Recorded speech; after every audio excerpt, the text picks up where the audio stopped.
Messi. Oh, brilliant skill from Lionel Messi. Surging forward with real menace here. Brilliant from Messi. Oh, what a goal that is!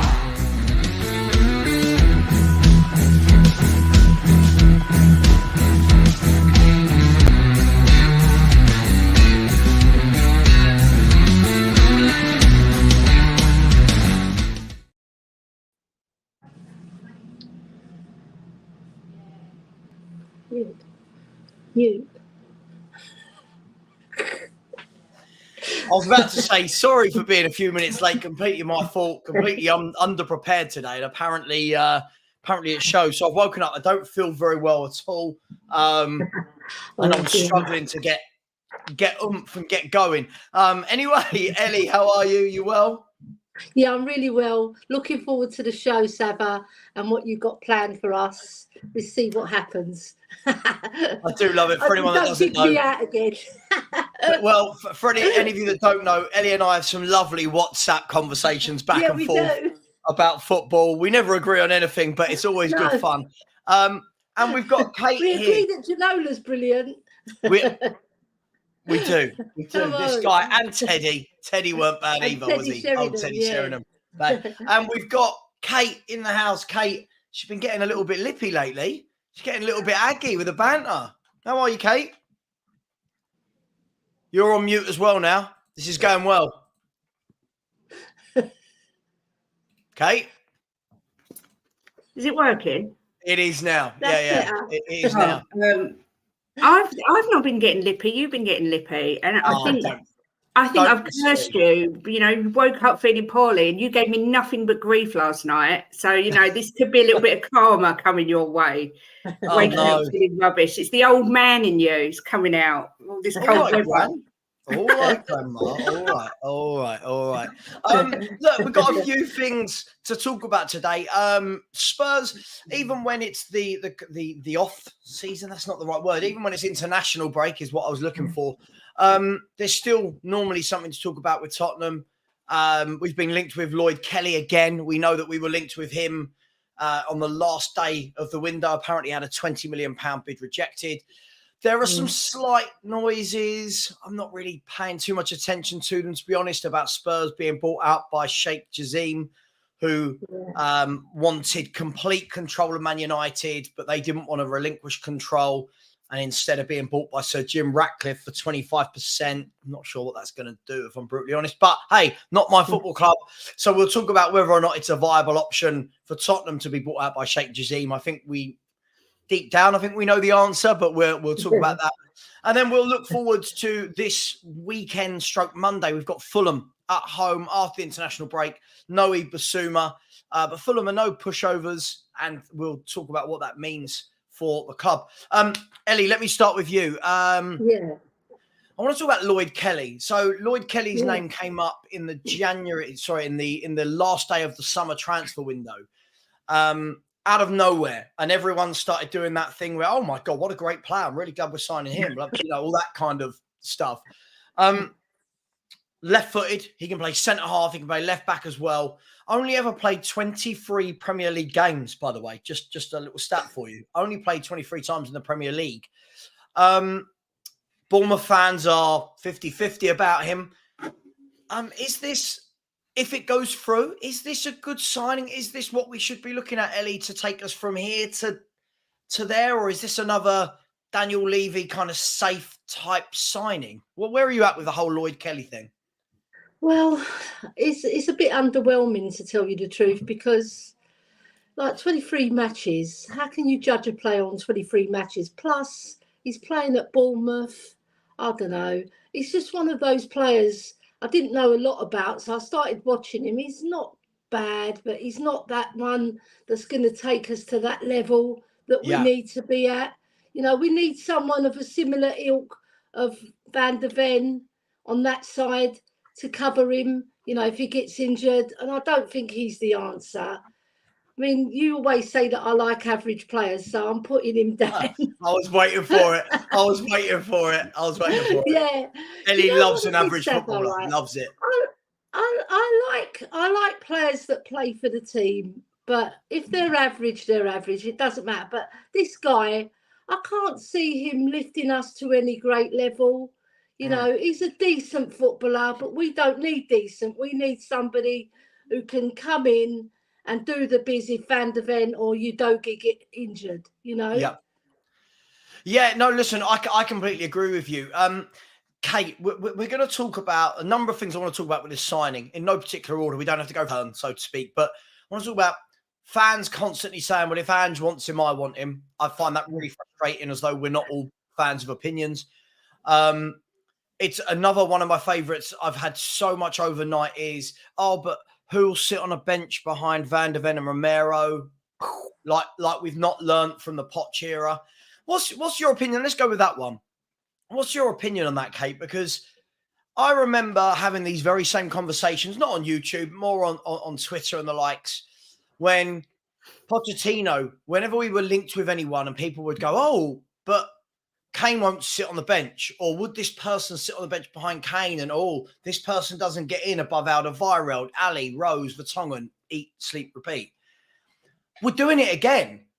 Like, to coin Sean's phrase, which he said was coined by someone else, but we're doing it again, where it's like, but who'll sit on a bench behind Van der Ven and Romero?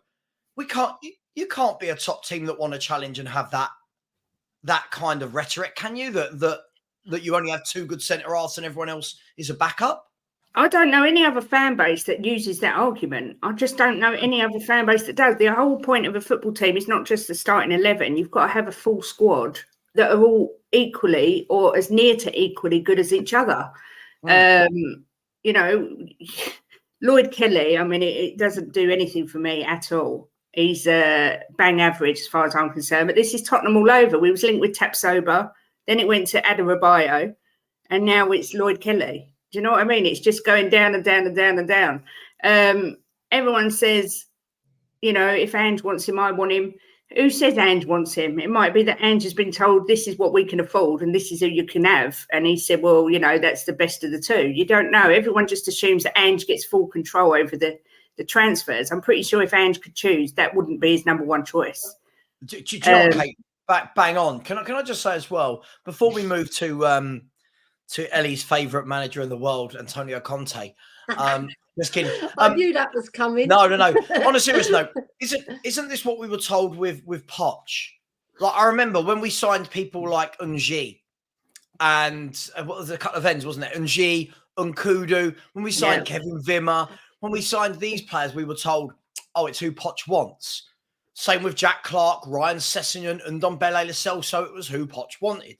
Then it was, Jose. Do you remember Jose was backed? He wanted Matt Doherty, Vinicius Jr., Gedson Fernandez, Joe Hart, Joe Roden, Bergwijn. Then it was Conte. Conte wanted this player, that player, this player, that player. Then all of a sudden, when they don't work out, it's Daniel Levy's fault. He's not giving them what they want. I'm going to call bullshit right at the beginning. This is not giving a manager what they want. Kate, you're right. There's no way that Postecoglou, with all of his years of management, has walked in and gone, do you know what I need, mate? Yeah, I need Lloyd Kelly. Exactly. I don't buy it.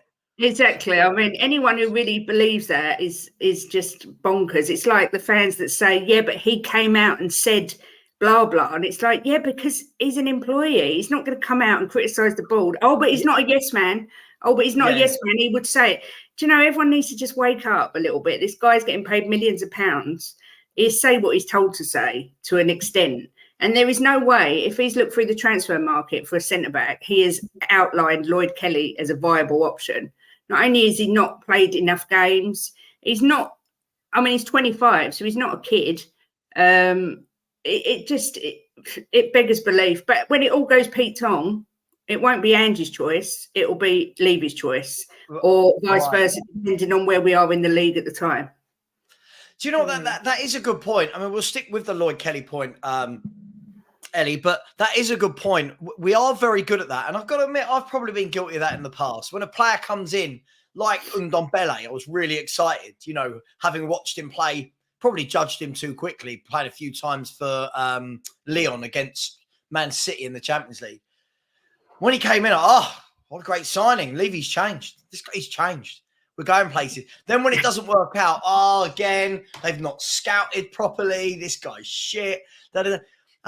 We are guilty of doing that, aren't we? Like, back the manager, and then when a player comes in and doesn't do well, it's typical Levy. It's all gone wrong. Yeah, we all are a bit of that. We do that, don't we? Because we're only human at the end of the day, right? We've got to blame somebody for all the failings of our club. We've got to I blame you. Get it on yeah, you're blaming me. I'm blaming Kate. Kate's blaming Jim. Do you know what it is? Do you know when these signings come in, you put a question mark over them. If you don't, you're living under a rock. Because I don't know about you, but Nottingham, he did excite me, right? But as soon as he started playing for Spurs, I thought, there's a bit missing, and the other signings like Bergwijn and the Nkunku boys, whoever I couldn't even pronounce their names, let alone watch them. Right? Yeah. But I just feel that we mustn't start blaming. We must start asking the questions, the right sort of questions to get our club to move. Because at the moment, everybody's saying, well, most people are saying we've had a good transfer window. But I think we've had a good-ish, but we could have done better. We could have, because we need strengthening again in January. And we could have had that now, you see. Can I just say something quick? It's like the whole Paratici thing. All the good signings, everyone goes, Paratici's the Don, he's cooking. You say Richarlison, and they all go, but he was a Levy signing. Yeah, Spence. That's it. Yeah. It really does make me laugh. Like, what I love, though, is that everybody feels that they know Ange intimately. And I'm using Ange as the example because he's the manager right now. But the same way everyone knew Conte. Oh, this isn't a Conte player. Oh, this is. Hang on. This isn't because it's worked out. Sorry, this isn't because it hasn't worked out. This is because it has worked out. Like, I just can't believe that. Look, Elly, let me stay with you for a second. That was a great point. This was a real good point. That was it Ashwarya made? Yeah. Sorry, somebody made it just now. Said, next season we'll probably have Champions League, and you can replace that with Europe. We'll probably have Europe next year, whatever European competition it is. We cannot be that small club anymore that talks about, this is our 11, and there's some backups. Liverpool have 5 forwards that rotate. 5. Yeah. I don't see Liverpool fans crying each week if it's Jota instead of Nunes or if it's Diaz instead of Gakpo. They have 5 forwards. They have loads of midfielders. Like now they're building that midfield base. They went and bought 4 this window. They'll buy another one the next window. They've got multiple fullbacks, multiple centre backs. Aren't we doing it again, Elly? Aren't we guilty of doing this thing where we want to be a big club? People will call the likes of me negative for not saying we're winning a title, but then they want to talk as though it's a game about 11 players and not a squad. Yeah. No, it's not. I mean, you've got to build a squad. Squads win leagues, and they're not backups. They're just as good as the players that are in the 11, but they're on the bench because the other 11 are performing better and they're showing something in training that the manager likes.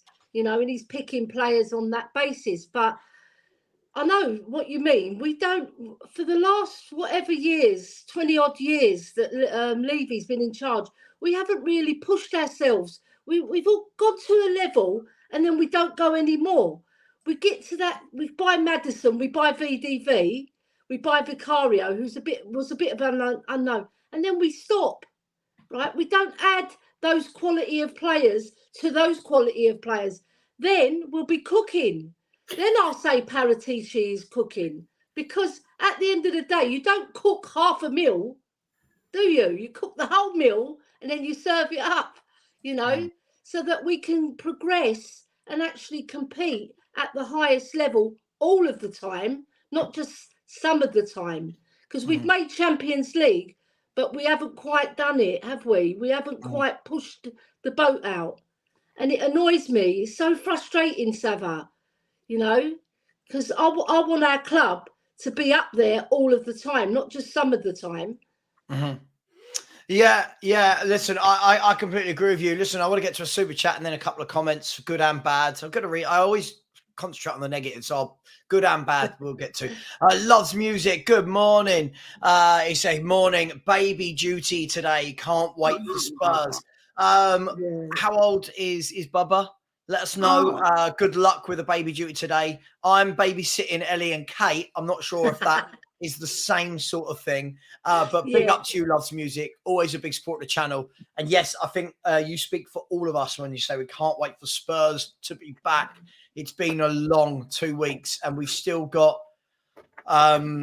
6 days. Still another 6 days until we play, which is just so long. They'll have forgotten what Ange Ball is in 6 days. Big up to you, loves music. Really appreciate it. There's this. Don't remember, many of us wasn't sure about Vicario. I think the difference is I don't think many of us had seen Vicario play. I think a lot of us have seen Lloyd Kelly play, and it's very underwhelming. Meh. So for me, this is a bloke that's only played 23 Premier League games by the age of 25. It is a massive stopgap for me. But big up to you. Valise has said still have to have a settled 11. Pep has a settled 11. Difference is I don't hear Man City fans saying, oh, but would Vardy come and sit on a bench? Man City have Akanji, Vardy, Diaz, Ake, and Stones that can all play centre half. I don't see their fans moaning if one of them drops in or drops out. And for someone that has a settled 11, Pep constantly rotates. And you would say, for me, the only players that are guaranteed a game week in, week out are Haaland, De Bruyne when fit, Rodri when fit, and Diaz and Ederson, that 5. All the others, he rotates. So I don't, sorry, I'm not going to quite go with that. He didn't win the league by playing 11. Drooler, big up, positivity. I said that mentality is so wrong. I agree. We need squad depth. People get this bench thing all wrong. Bench players should be game changers that can come off the bench, who can hold the lead. Completely agree with you. A couple of super chats that are coming while we've been waiting. Adrian Chia has said, we buy the racetrack, but not the race car to win. Oh, there's an analogy. Big up to you, Adrian. I don't disagree with you. And Loves Music's come back in and said the acid test will be the next 2 to 3 windows. Let's talk about that. I completely agree, Loves Music. Completely agree. Kate, let me start with you. We've talked about this before. This is the key thing for me. We've seen Spurs have good windows before. Of course we have, or we would never have bought any good players. But what we've not seen Spurs do for the last 20-odd years, or even I can go back, I'm sure you ladies can as well, we can go back further than 20 years, is we never seem to have consecutive good windows. It's always like, oh, we've had a good window. And then it's, we bought in Gedson Fernandez on loan. Oh, we've had a good window. Oh, we bought Joe Rodon and Matt Doherty. Do you know what I mean? That comment is absolutely spot on, right? It's about what do we do the next 2, 3, 4 windows whilst we build with Ange? Yeah, 100%. I mean, it's not just about bringing them in either. It's getting rid of all the rubbish that we've got. I still don't think our summer window was that great, simply because we've still ended up keeping hold of so many, well, I was going to say bang average, but half of them aren't even average, I don't think, players. But I think if we back Ange in 3 to 4 windows, he could do something brilliant. However, I don't have the confidence at all that we'll do that. Not in the slightest. This sudden case of optimism from everyone, I love it. It's brilliant. I love Ange. Got no problem with Ange. But I don't see where people suddenly have got this massive, are so convinced that Levy will suddenly change and back Ange window after window after window. Yeah, he might back Ange and give him Lloyd Kelly, but Lloyd Kelly is not going to get us to greatness. Doesn't matter how much people say, yeah, but Ange might develop him. We need to spend. Ange has turned into a messiah rather than a football manager, hasn't he? Listen, I love Big Ange, but it's almost like, yeah, go on. What, Eric Dyer? Yeah, chuck him in. Ange will sort him out. Exactly. Hang on. This guy's not a miracle worker. Exactly. You've got to buy players of an ilk. And I'll ask you this question: do I'm not comparing us to these teams before everyone goes mad, but we want to be in and amongst City, Liverpool, Arsenal. Let's say, I know they're off form at them at Chelsea, United. We want to be in and amongst those clubs winning trophies, right, Ellie? Yeah. And those clubs, more often than not, don't tend to buy a Lloyd Kelly. They don't tend to buy a Solomon. No offense to him, he's a decent little player, but they don't tend to buy that. They tend to go and buy better. But our fans, again, we're falling into that trap of seeming to condone these signings where it's, if the manager wants it. Do you see the other clubs making this type of signing? No way. They wouldn't even, they'd sniff at it. So what?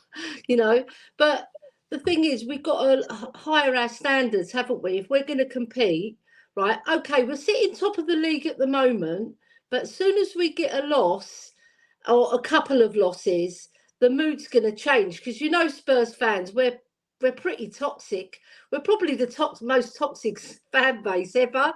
And when we've lost, and we've lost badly as well, it's like, the manager is not this, the manager is not that, and they'll start turning against him because they did it with Conte. Right, I liked Conte at first, but I used to dig him out as well. But the main thing is are we a club that's progressing? If we are, then we're not going after Lloyd Kelly's. We're going after better, right? And we've got to look at it this way. Come January, if we're still in the mix and we don't strengthen, we've shot ourselves in the foot, because 2 injuries to key players, and who we got to bring in. Even 1 injury, like if Van der Ven gets injured, who we got? Ben Davies. Who we got? Sessegnon, who's always injured anyway. But there's so many positions where if we lose that player, the people on the bench are not cutting the mustard. So we've got to buy clever. And if we don't, then we're not a club with ambition, are we? And we're not going to stay up there. Yeah. See, for me, I think it's always that heart versus head thing for me, Kate, and this isn't just about Lloyd Kelly. This is about many signings we've made down the years. I feel like, we talk about it. Like it starts at the top. Daniel Levy talks about competing, about being a big club. Managers we have talk about it being a big club. The players come out and give these press conferences about we're built. Like, how many times have we seen Dyer, Lloris, Kane, in the last sort of 10 years come out and say, we'll learn from this, we'll go again. Fans do it as well. So you've got everyone in the club talks about being a big club and winning. But then when we go to make these types of signings, we then start trying to find a narrative as to why it fits. And the comment there worried me, which was, I'll show you. It was this. It was, Ange won't throw his toys out. Yeah, that's fine. He won't accept someone he doesn't want, but it may be his 3rd, 4th, or 5th choice. If you're buying a manager's 3rd, 4th, or 5th choice, then you're not getting what you want. I don't care. You can spin this sentence all you want. If I turn around to you, Kate, and go, you know what? In this window, I want Tony as my 1st choice. This isn't my order, by the way. I want Tony as my 1st choice. I want Jimenez as my 2nd choice. I want Jonathan David as my 3rd choice. I'm just trying to think of.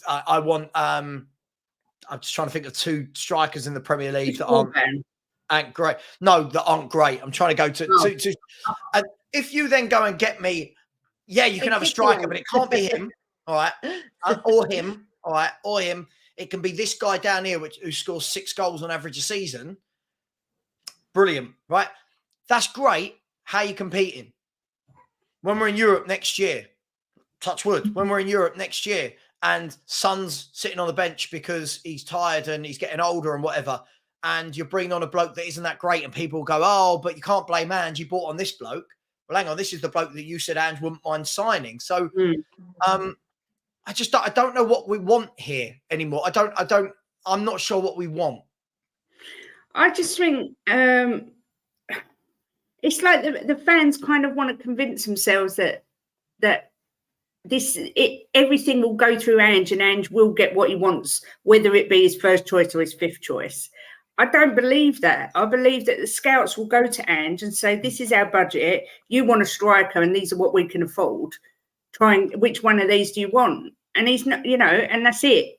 So he's not, it is what he wants, but out of a choice of what they tell him they can get. So, we're never going to go out and spend 70, 80 million on a striker. Ever, not unless Levy suddenly gets a bang on the head or something, because that's just not going to happen. So, like I say, if we're bottom of the league and these players get bought in and they're rubbish, everyone will say, well, this is what Ange wanted, he's not that good. If we're top of the league and these players come in and overperform, everyone will say, this is Ange. Look what Ange has brought in. And the same works with Levy. When it works, it's great, but he doesn't very often get credit for it. And when it doesn't work, he's the first we blame. But we always seem to be on the precipice of something great. Whenever we get to that point, like after the Champions League final, we was right there, and then just didn't push ourselves that bit further. And I think that's the most frustrating thing about being a Spurs fan. Yeah, absolutely. I mean, like Peter Big Up said, it's a complete rebuild, foundations first, the high-profile players. For me, it's not, Ellie, it's not about, if we're bringing in, let's use the centre-back area, for example, they don't have to be high-profile. I'm not asking for Spurs to go and buy a Bastoni or a Vardial, but when you scout across world football, there's got to be better than Lloyd Kelly that is available to come and be one of Spurs' 3 or 4 centre-halves. If we're building foundations, you don't build foundations on substitute players, do you? No, but... we're settling, aren't we? We don't want to be a settling club. We want to be a progressive club. We don't want to. It's like when you fill your sink up with water and then you bloody pull the plug out. That's what it's like. Yeah. It's like you go so far. You get when under Poch, like Kate said, you go so far, and then when you can push on, you pull the plug out, and it's ridiculous. That's not how a big club works. You're always looking to see who's available, who you can sign. And the budget, sometimes it has to go out of the window, the budget. We've got to push the boat out because that's what big clubs do. They find money from all sorts of quarters to fund the player that they really want. So I hope Levy, people are saying that he's changed. I don't believe that. I need to see it. I need to see it, Ellie. Yeah.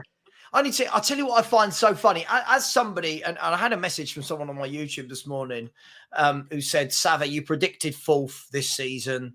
I've said I think we can finish 4th. Far too negative for me. I won't be watching you again. I want to go to the chats where they're talking about winning a title. And I messaged back and I was like, right, so now from where we were last year, me saying 4th is perceived as negative. Right now, I'm getting to a point here. So I'm negative for saying 4th, but then I'm negative for saying I don't want players like Lloyd Kelly. So people want to push on and win league titles, but then want to call me negative for wanting better than Lloyd Kelly. See how this cycle works? Like it doesn't make sense. Like if we're going to talk about, I'm not saying this year, but if you're going to talk about winning titles, winning trophies, competing, you've got to start talking about better players, because I don't care if he can turn wine into, water into wine and loaves into fishes and all that kind of nonsense. At some point, the best managers win the trophies because more often than not, they've got the best players to call upon. People will always go, oh, but what about Wigan winning the FA Cup? Or what about Leicester winning the league? 9 times out of 10, Liverpool, Chelsea, Man United, City, they win the league because they've got the best players. It's not rocket science. Yeah, they've got the best managers, they've got the best players, they've got the best scouts, they've got money. But we seem to be in this dream world. And I remember this 7 to 10 years ago. We're doing it the right way. I don't know if you guys all remember this. We're doing it the right way, though. Well, the right way is having the better players to beat the other better players on the better teams, right? Look, let's move on from Lloyd Kelly.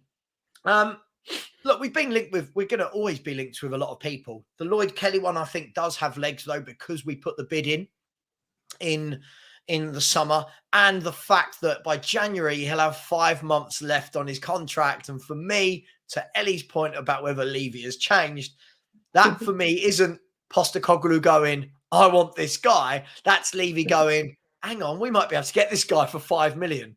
Problem solved. Oh my God. Talking about, listen, I don't want to talk too in deep about this because I do think it's massively clickbait.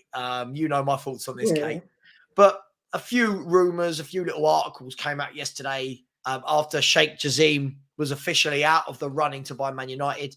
He wanted, for anyone that doesn't know, I'm sure everyone knows, he wanted 100% of Man United. He wanted a complete, that's a rebuild. He wanted a complete ownership of it all. So he can get rid of managers, directors, new ground, new training grounds, new regen the area. Didn't get it. And now the reports are all that he wants another club. Liverpool have been mentioned. West Ham have been mentioned. And, of course, Tottenham Hotspur have been mentioned. Let me start with you, Kate. Are there any legs for you in Sheikh Jazim buying Tottenham Hotspur? And if he was to buy Tottenham Hotspur, can you foresee in any way, shape or form that him and Daniel Levy, that process going nicely along like this? For me, there's absolutely no chance. There's not even 1% of me that thinks it will happen. It's not going to happen. I think Levy and Enoch would sell a portion of the club to an investor. I think that could well be on the cards. They will not sell. There is no way on this planet they will be selling that club. They've just got planning permission for the hotels. I mean, it's going to be worth even more in 10 years' time with what they're doing to the club. People that are hanging on to this, do you know what? Get it out of your head. It is not going to happen. 1,000,000%. That's how sure I am. It's not going to happen.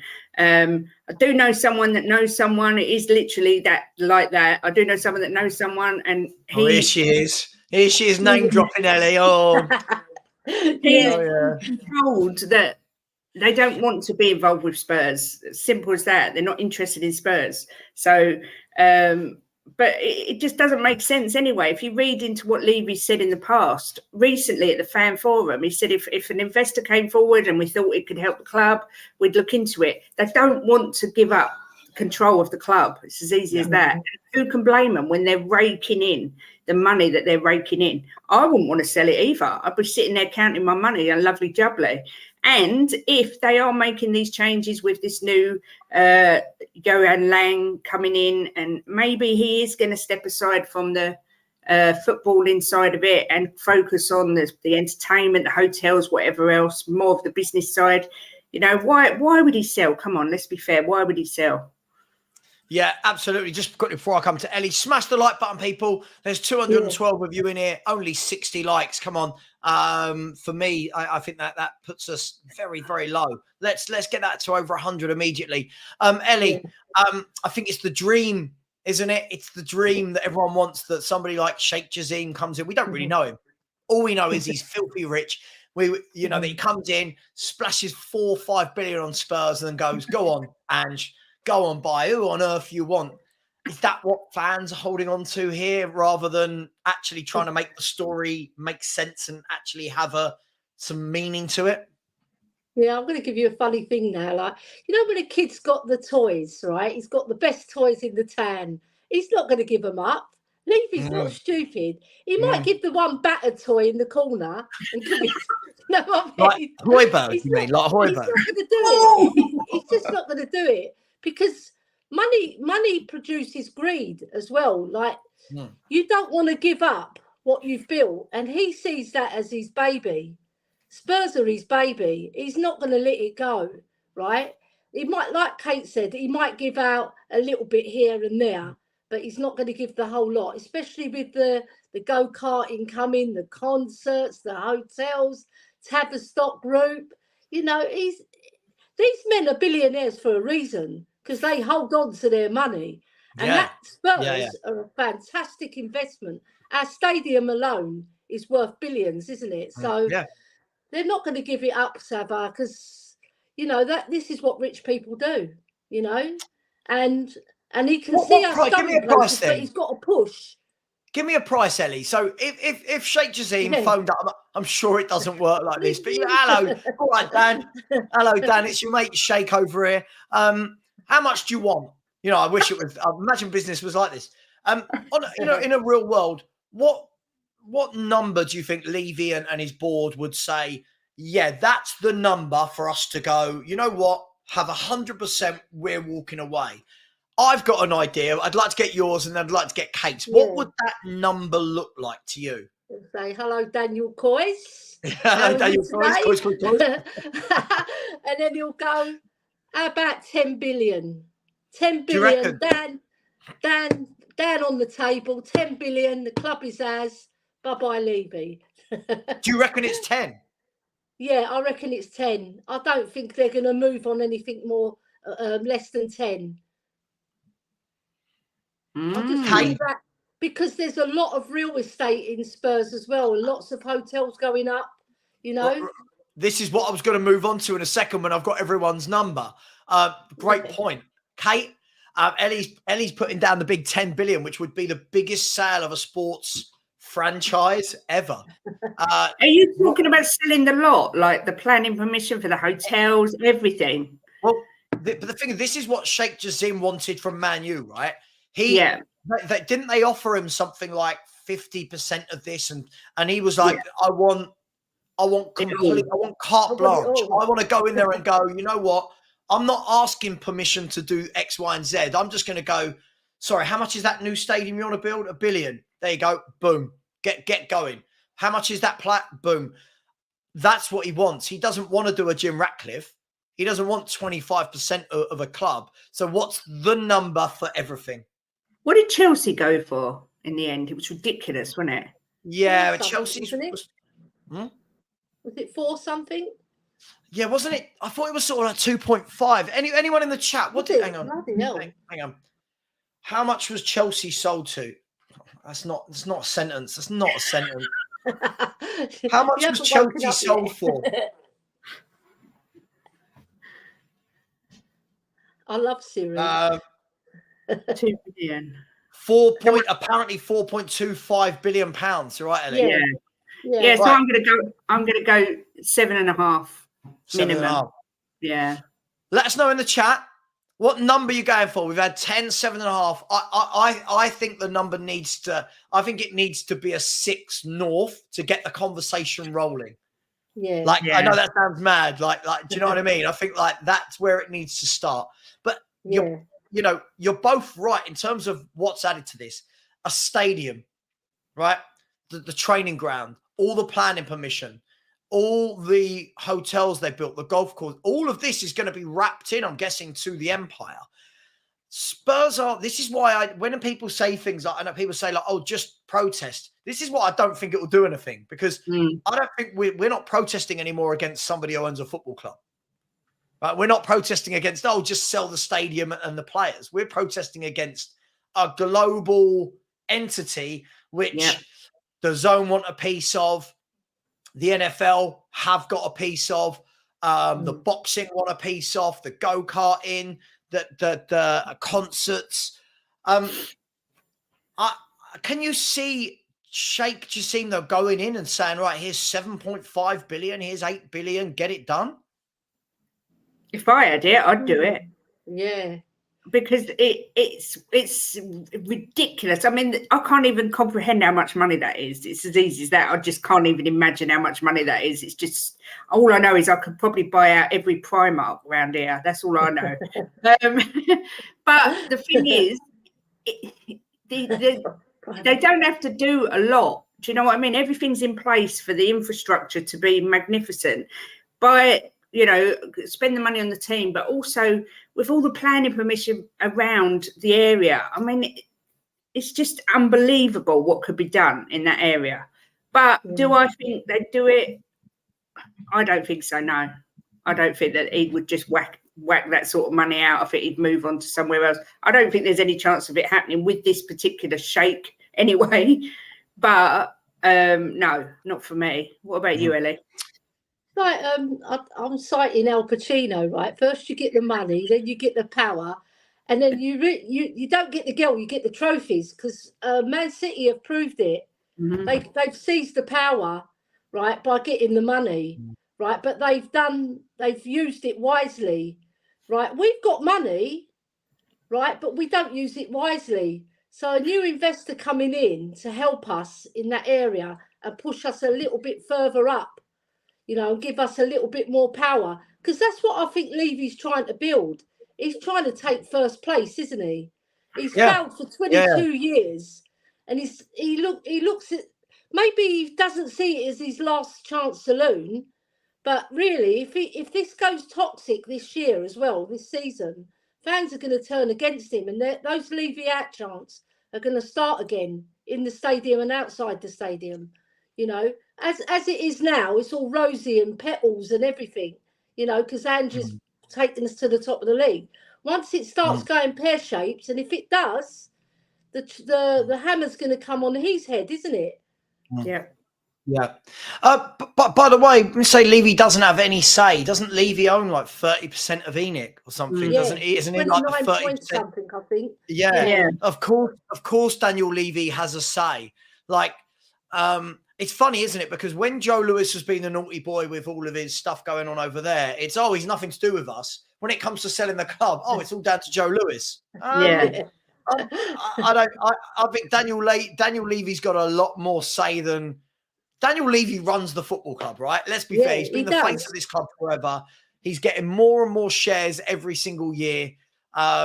Look, it is what it is. I think the key thing for me when I look at this is, at the moment, Spurs' good start to the season has calmed down a lot of the Levy out rhetoric. It has. Do you think if Spurs were to sell to Sheikh Jassim, how do you think I don't want to go too deep into politics. I really don't. But how do you think there's a lot of people that don't like what this side of the world stand for? They don't like their ethics and their kind of policies on life. How do you think the Spurs fans would react to this? Because you get some fans that will be like, oh, no, because they treat women terribly and that the LGBTQ community and all that kind of stuff terribly, and their policies on life and this and slavery and all this kind of stuff. Then you get the people who are going, don't care, just get me a billionaire that wants to throw around money and make it a toy. How do you think the fan base would react to this type of Sheikh Jassim coming in, 8 billion, bish bash bosh, he owns the club? What's the reaction like, Ellie, from the fans? Or Kate, either one of you can start. It's like anything in life, right?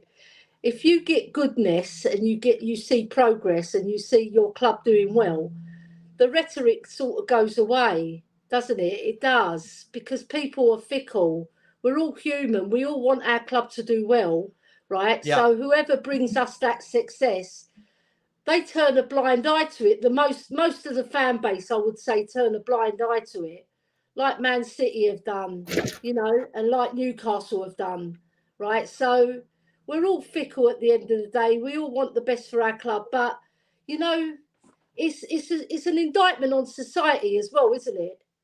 That we turn a blind eye to things to suit our narratives, but at the end of the day... Well, there will be some football fans, Ellie, that say, well, hang on, that's nothing to do with me. This is football. It's completely separate.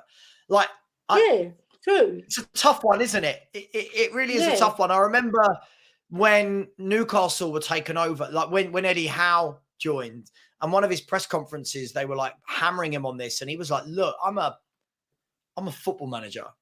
Like, I'm a football manager. I'm not working for anything else other than to try and make my football club better. But, I mean, Kate, do you think it would go down well? The thing is, right, any billionaire from anywhere in the world will have blood on their hands somewhere. Any country that buys into a club, there's blood on everyone's hands. England, Saudi, Qatar, wherever, right? The thing I see it as, if they come in, you will get people saying it's disgraceful, the way they treat women. I mean, I don't like how they treat people over there. I think the standards are terrible. However, when the trophies start rolling in, everyone forgets that.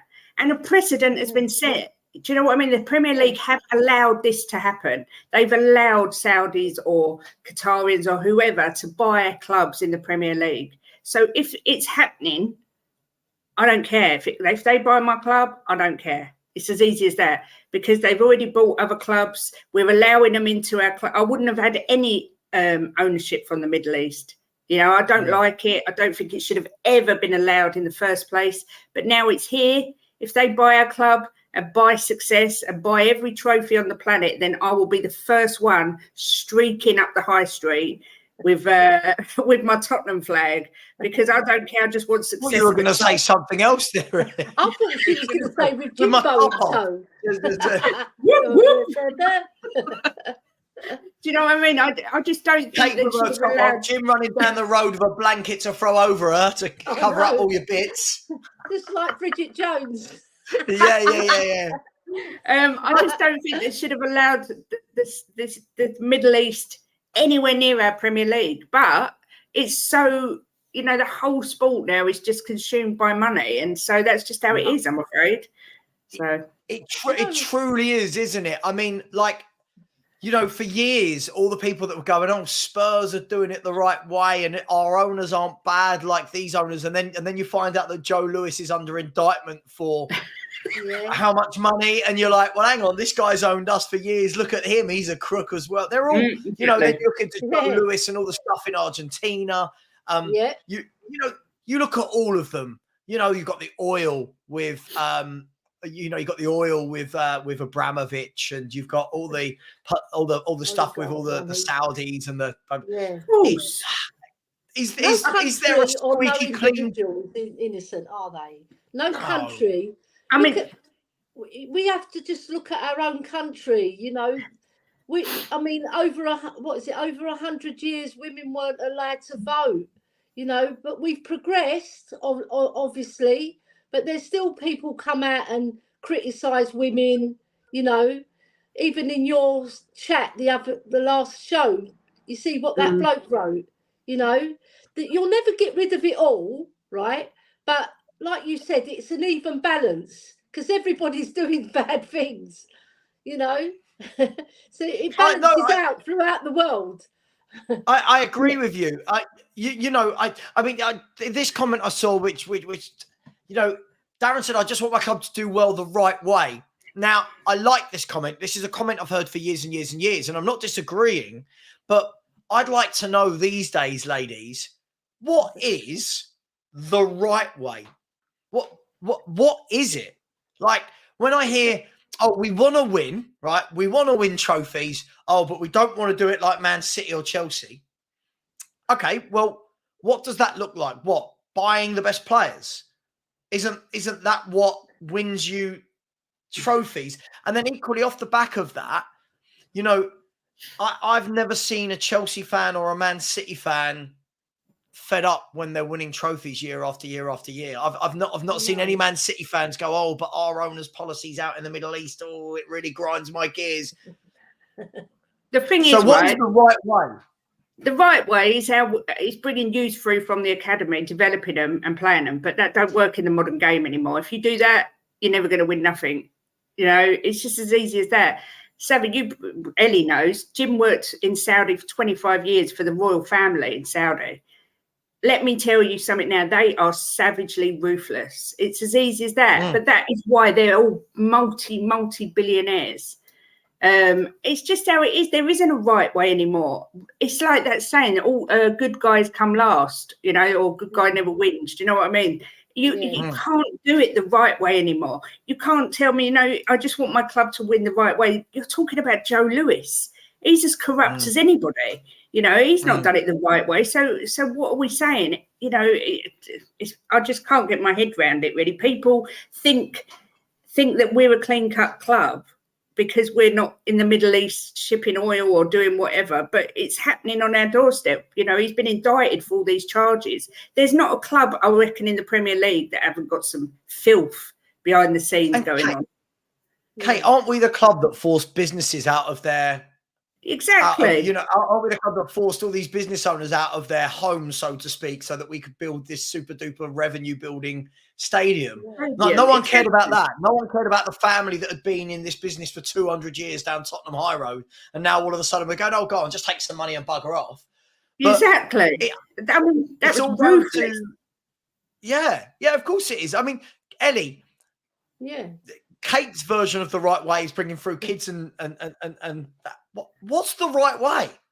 Who we to sit here and say this is the right way? My right way is the right way. I think it's a combination of both, really. You've got to develop your kids as well. And if they're good enough, they're going to make it, aren't they? But if they're not, they're going to fall by the wayside. And like in our academy, they have fallen by their wayside, but we've got some gems coming through now. So, you know what? Money buys you quality, doesn't it?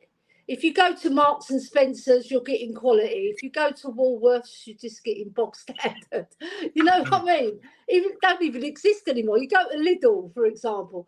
We need to be shopping at the best shops, right? If you want to compete with the top dogs in this world, right? And it's dog eat dog in this world, right? That's what it's like.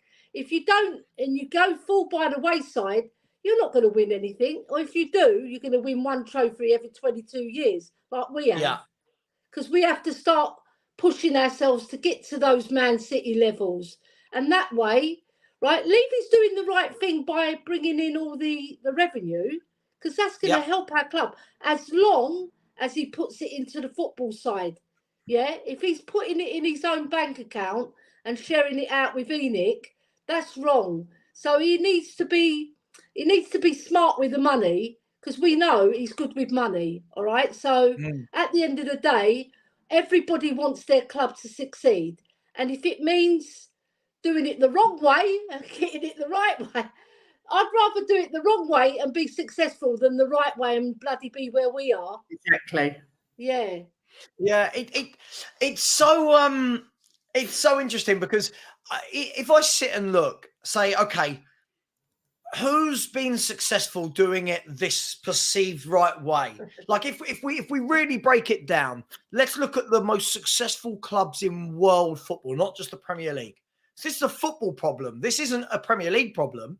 This is PSG. If you look at Real Madrid and how Real Madrid and Barcelona get most of their money, I have done historically, having, isn't it something like 80% of the I might be making that number up. It's like 80% of the TV revenue goes to them two, and then 20% of the rest is shared to the smaller clubs.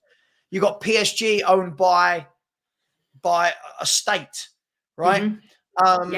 You've got, you've got Juventus with their financial corruption, for example. You've got, yeah, absolutely. And when I talk about how that links to one of Tottenham's employees that everyone seems to love, who's also part of financial. This is what I mean, where it's the right way. Everyone loves Paratici. This guy's a criminal as well. But then you look at Man City with their owners who are state owned. You look how Chelsea did it with their oil money. Who else, other than the big clubs I've just mentioned, has sustained success by doing anything outside of what those clubs have done? No, none of them. They've all fallen by the wayside, and they've gone to the. They're like the cream of the crop, and everybody else is just the sludge at the bottom of the coffee cup. You know? But now, Elly, everyone's doing that to compete. Look at Newcastle. Yeah. Look at Newcastle. And even then, you look at Newcastle, they've brought in those types of owners. They haven't gone mad with spending, but they've gone in with those types of owners. You look now at Chelsea's owners coming in. A consort, like, we all say it's Todd Boehly. It's not just Todd Boehly. It's Todd Boehly and his consortium, and they're buying up clubs all over the world so that they can start doing this. Oh, we'll buy you for Chelsea, but you can't sign there yet, so go and play there, and then we'll loan. The whole thing is wrong.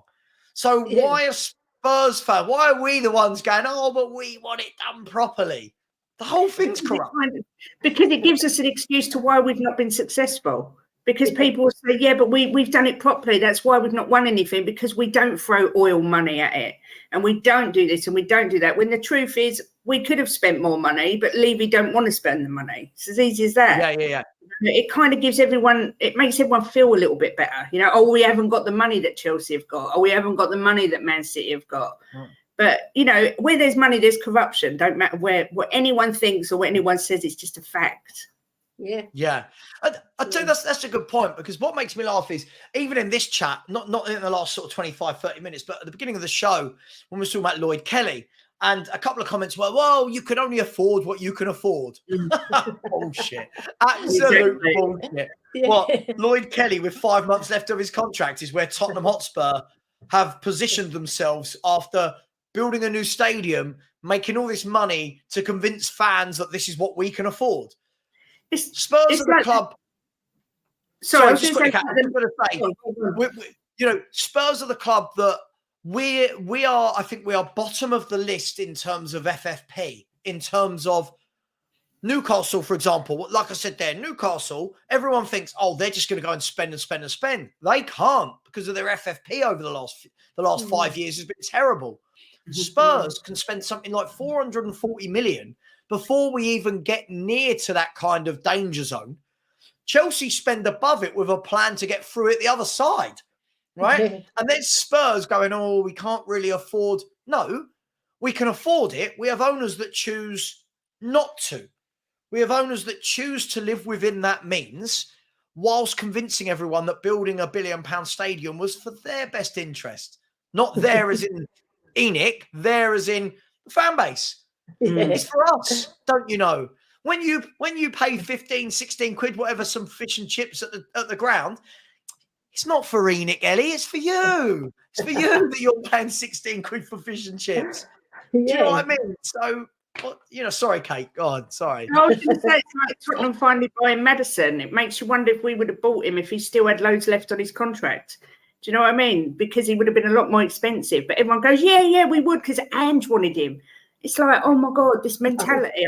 Levy is a mastermind in manipulation, because he has managed to convince a whole fan base for 23 years that he does what's best for the club and he only spends what the club can afford. I don't know how he does it. I just think he's a magician, because he's just got everyone fooled. And everyone, every year, we all say it. I've been guilty of saying it. That, oh, well, maybe he's learned his lesson this year. Maybe he's changed. And it is the same year after year. Everything is the same. Yeah. I agree. I mean, this is what I love. Like Big Sam saying, with your mindset, the world will never change. It's not my mindset. I'm talking facts. This isn't my mindset, Big Sam. I'll tell you what, I'll ask anyone in the chat and you, Big Sam. This is where I know I won't get an answer. What I'll get is I'll get some question back to me. Someone give me an answer as to how a club goes about winning titles consistently, competing consistently, without doing what all the other big clubs have done. I will sit and I will wait. Please let me know, and then give me an example of where it's happened. Yeah. I'll sit and wait while people put that into the chat. You watch. Big Sam won't be able to give me a thing. So it's not my mindset, Big Sam. That's how football has gone. Right?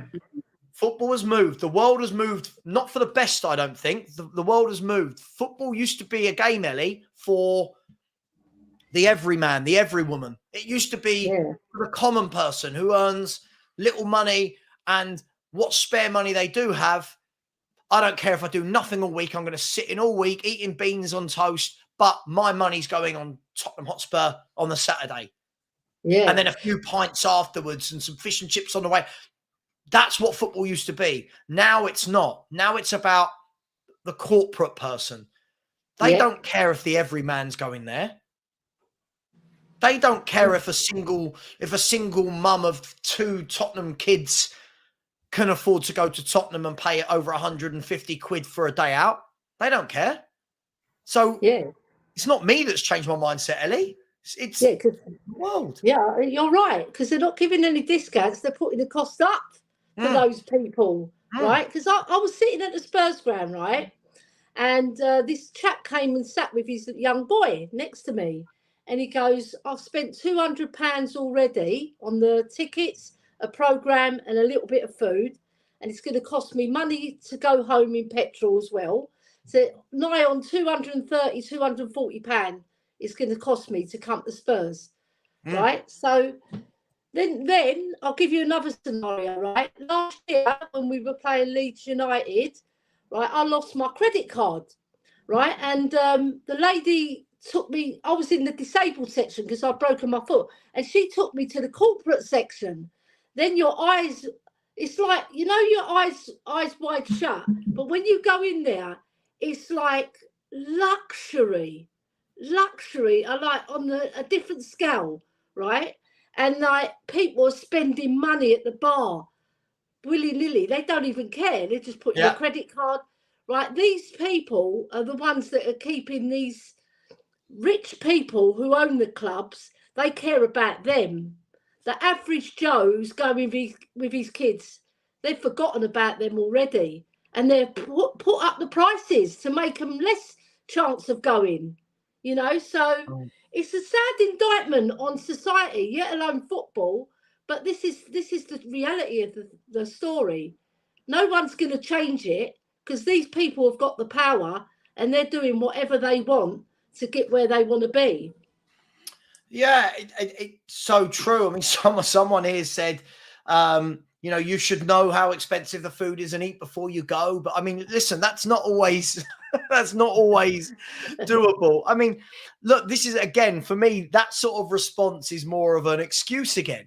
Yeah, you're pricing everybody out of like even the pub next to the ground, right? The number 8 at Spurs. Oh God! I remember. So I used to go there many moons ago, and it was a normal pint. It was a normal pint. I don't drink anymore now, but it was a normal pint. And when I went there last year, I remember I was like going in there, and like some of the beer was like £7.50 a pint. Jesus. Like a vodka and Coke was like £9 or whatever it was. And you were like, wow, like this is what's happened now. Everything's being pushed up. That's not even in the stadium. Yeah. It's not in the stadium. It's absolutely criminal. And then we want to talk about doing it the right way whilst charging the fans the earth. Something's just not quite right.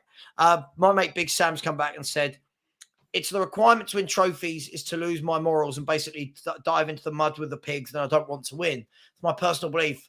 I want change rather than to continue this BS. Yeah, that's not what I asked, though. I mean, that Big Sam, that's great. I'm not knocking that. I think that's very moral of you, but that's not what I asked. That's not what I asked. My question was, who's doing it this way that you want when you're talking about not losing your morals? Who's done this without losing their morals and being sustainable? Liverpool, maybe to a slight degree. Liverpool, could you say? I mean, I don't know the ins and outs of the Fenway group. Nor do I. FSG? Yeah, isn't it? Yeah. I don't know the ins and outs, but even then, Liverpool, one title, one Champions League in this last 8 years under Klopp. It's not sustained titles year after year after year. It's, you know. I bet there's some corruption in there somewhere as well. If you delved right deep into it, I'm sure there's something not right. There always is. It's cynical, but it's true. There always is corruption there somewhere. Yeah. They stay at the top because of the corruption. Exactly. Don't they? Yeah. And the manipulation as well. They want to stay at the top. They don't want to go down. They don't want to be where the Wigans are, where the Wimbledons are, where the Lutons are. They want to be up with the Real Madrids. You know, going to that party. We spoke to someone at Tottenham about their hospitality packages a while ago, just to get some information. And one of their hospitality packages is £250,000 a season. Yeah, wow. Shocking. Tell you what else is shocking. Smash the likes, please. We're still under 100 likes. Smash the likes. We're trying to bring you some content on this, I would say, sunny Tuesday morning. It's okay out there. It's okay. But yeah, look, it is what it is. And I understand Darren saying, I never supported Spurs in a hope it would be one day be a glory club. But I did expect our club to have won more domestic cups. I guess the difficulty is I don't think anyone supports their club thinking that their club's going to win everything every year, right? And certainly as Spurs fans, as a kid, this is the furthest thing from your mind, right? As a kid, you don't start supporting a team with a long-term objective because you're a kid incapable of thinking like that, right? So we support Spurs because we support Spurs. But what I would have expected was when the owners have been here for 23 years, the plan should have been good. After 23 years, a business should be a well-oiled, well-run machine. Great academy in place, great management in place, ethos, a rapport with the fans. All the fans should be united. We've not been run like that. We've not been run like that at all. And now we've had good games. Like now we've had 8 good games, that kind of has disappeared. What do you ladies make of this in terms of lots of people saying, oh, the Levy out noise has died down? I've always been Levy out. If anyone asks me, and if that conversation ever comes up, I've not changed my mind based on 8 games. But you can understand why people aren't talking about it as much, right, at the moment. I was watching Steve Perriman's podcast because I love Steve Perriman. He's my idol. Legend. Right? And he was talking about Bill Nicholson and how he set the tempo, right? And he goes, he can see the same traits with Ange because he doesn't get too close to the players. He just sets the tempo. He says, this is my rules. Abide by them. Do what I say, or you're out the door. Or you're sitting on the bench, right? So I think there's similarities, right? Because we've seen the improvement throughout the club. It's not just the first team. We've seen the improvements in the academy. We've seen the improvements in the under-21s because they're unbeaten. So it doesn't just come just like that. When fans say he's got the Midas touch, I've even said that because wherever he's been, he's won. But Steve Perriman's put it on a nutshell. He said that there's signs that the club are going the right way, right? But you still have to have that backing, right? Without that, it can all crumble again, all right? So we've got to be cautious when we say the Midas touch because he's only one man, right? So he can change quite a few things, but he can't change everything. But if he can turn Levy's head to start spending that £440 billion that you mentioned, 440 million, that you mentioned, Savva, he has to be shrewd with Levy because Levy, like I said, he's the spider. He really does pull all the webs, doesn't he? Yeah. Right, yeah, and he doesn't want to let go. He's one of these.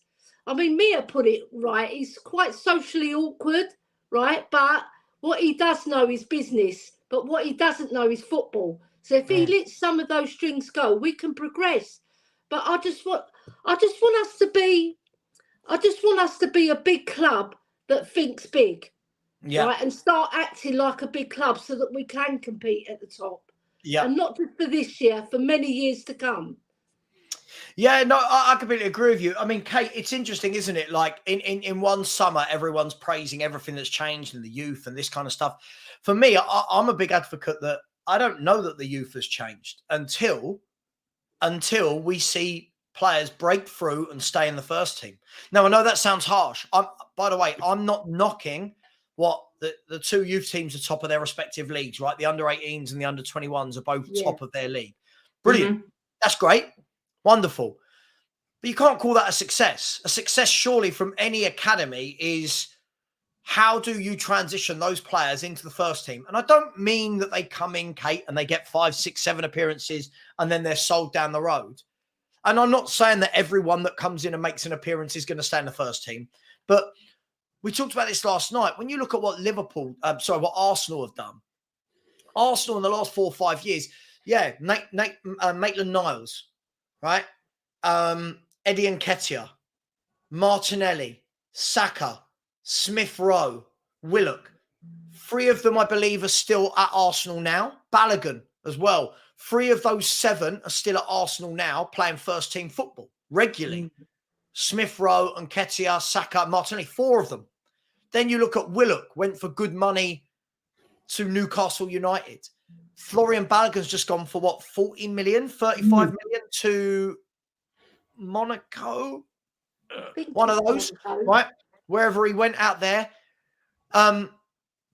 When you look at that for me is what I would say, that's an academy that's worked.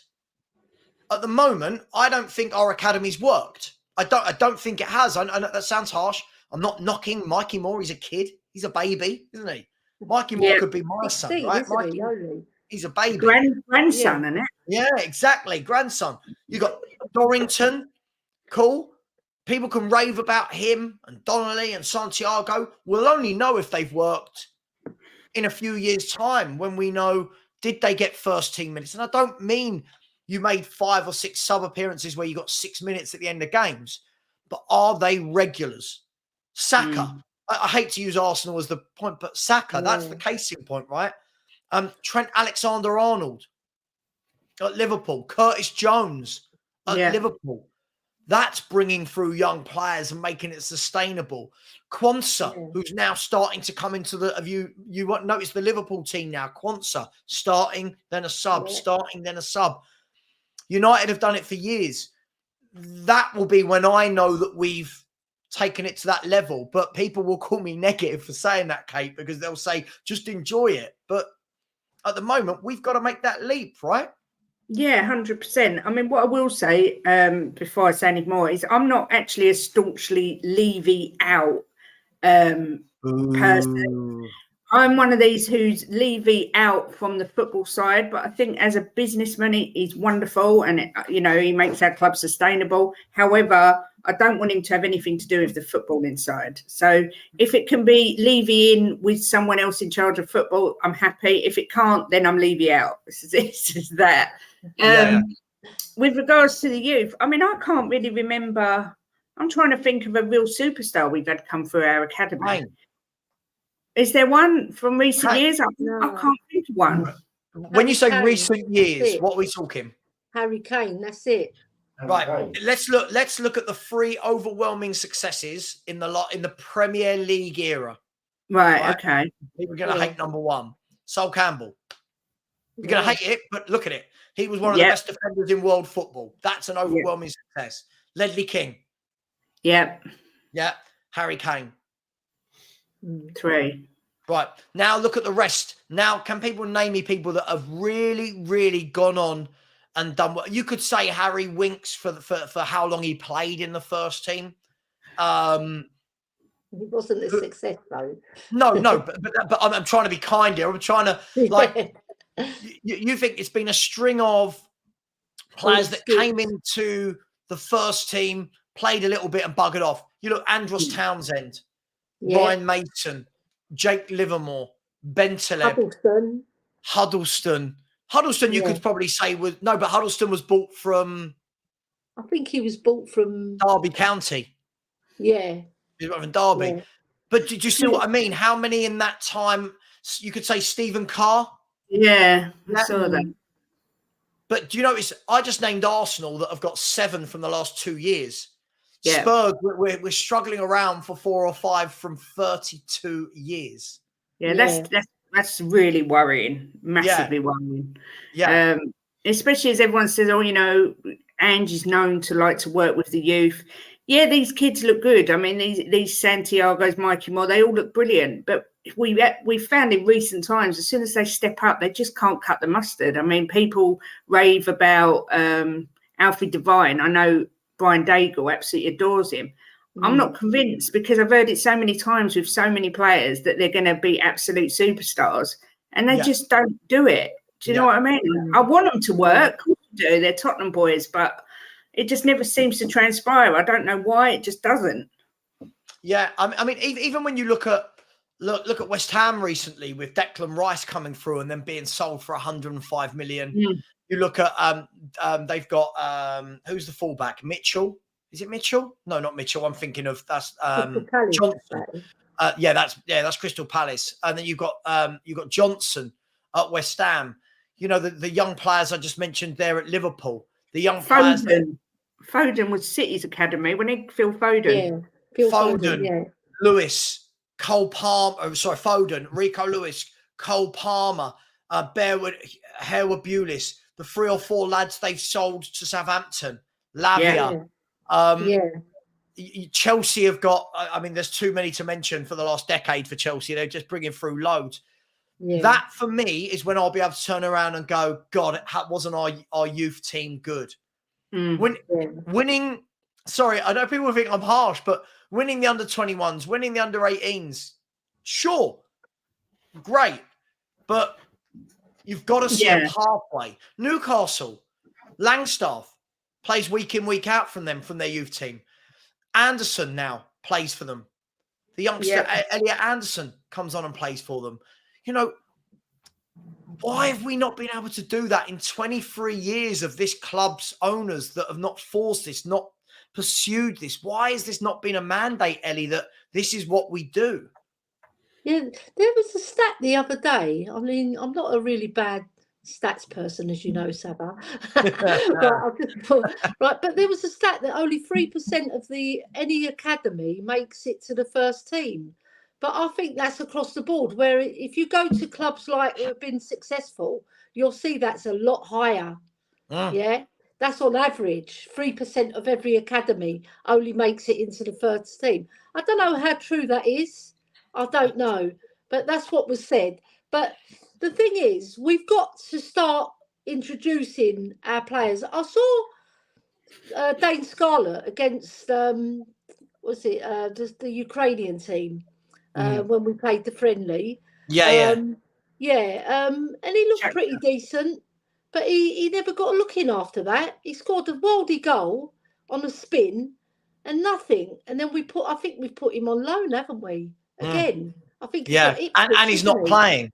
We put him on loan, and he's not playing. So what does that tell you? We did the same with Marcus Edwards. We sent him to Norwich. They didn't want him. Then they sent him to Ipswich. They didn't want him, and now he's at Sporting Lisbon. So we must be doing something wrong. You know, all these other academies. What are they doing? We should be going to watch them, seeing what they're doing to bring on their lads and learn. You know, because we're not cutting the mustard when it comes to bringing young players into the team. Agreed. Even when you look at Aston Villa, bringing through players like Jacob Ramsey. Isn't there Jacob Ramsey and another Ramsey? Decent. Yeah. Archer, who they've brought through as well. You know, these clubs seem to be bringing through players and giving them, you know, a chance. We never seem to give them a chance. I'll be honest, and I know people hate this. I was really disappointed in the Luton game. When I looked at our 9 players on the bench, I was so disappointed that not one of them was a Dorrington, an Ashley Phillips, a Donnelly, a Santiago. Like, you know, when you're thinking, oh, just one of them, like just one, you know, when you're beating Burnley, when you're 5-1 up against Burnley, can't we be bringing off a Jamie Donnelly off the bench for 20 minutes and say, go on, son, go and knock yourself out. We're 5-1 up. You know, true. I keep hearing that Postecoglou will change that. Okay, well, he's got the chance. He's got the chance now because the bench is weak. Let's see some of those youngsters getting on that bench, you know. And I don't mean Valise, who you brought in. I mean some of the real youngsters. Jamie Donnelly scores goals every week whenever I see the scores of the youth teams. And yet, in a forward line that comprises of, Richarlison?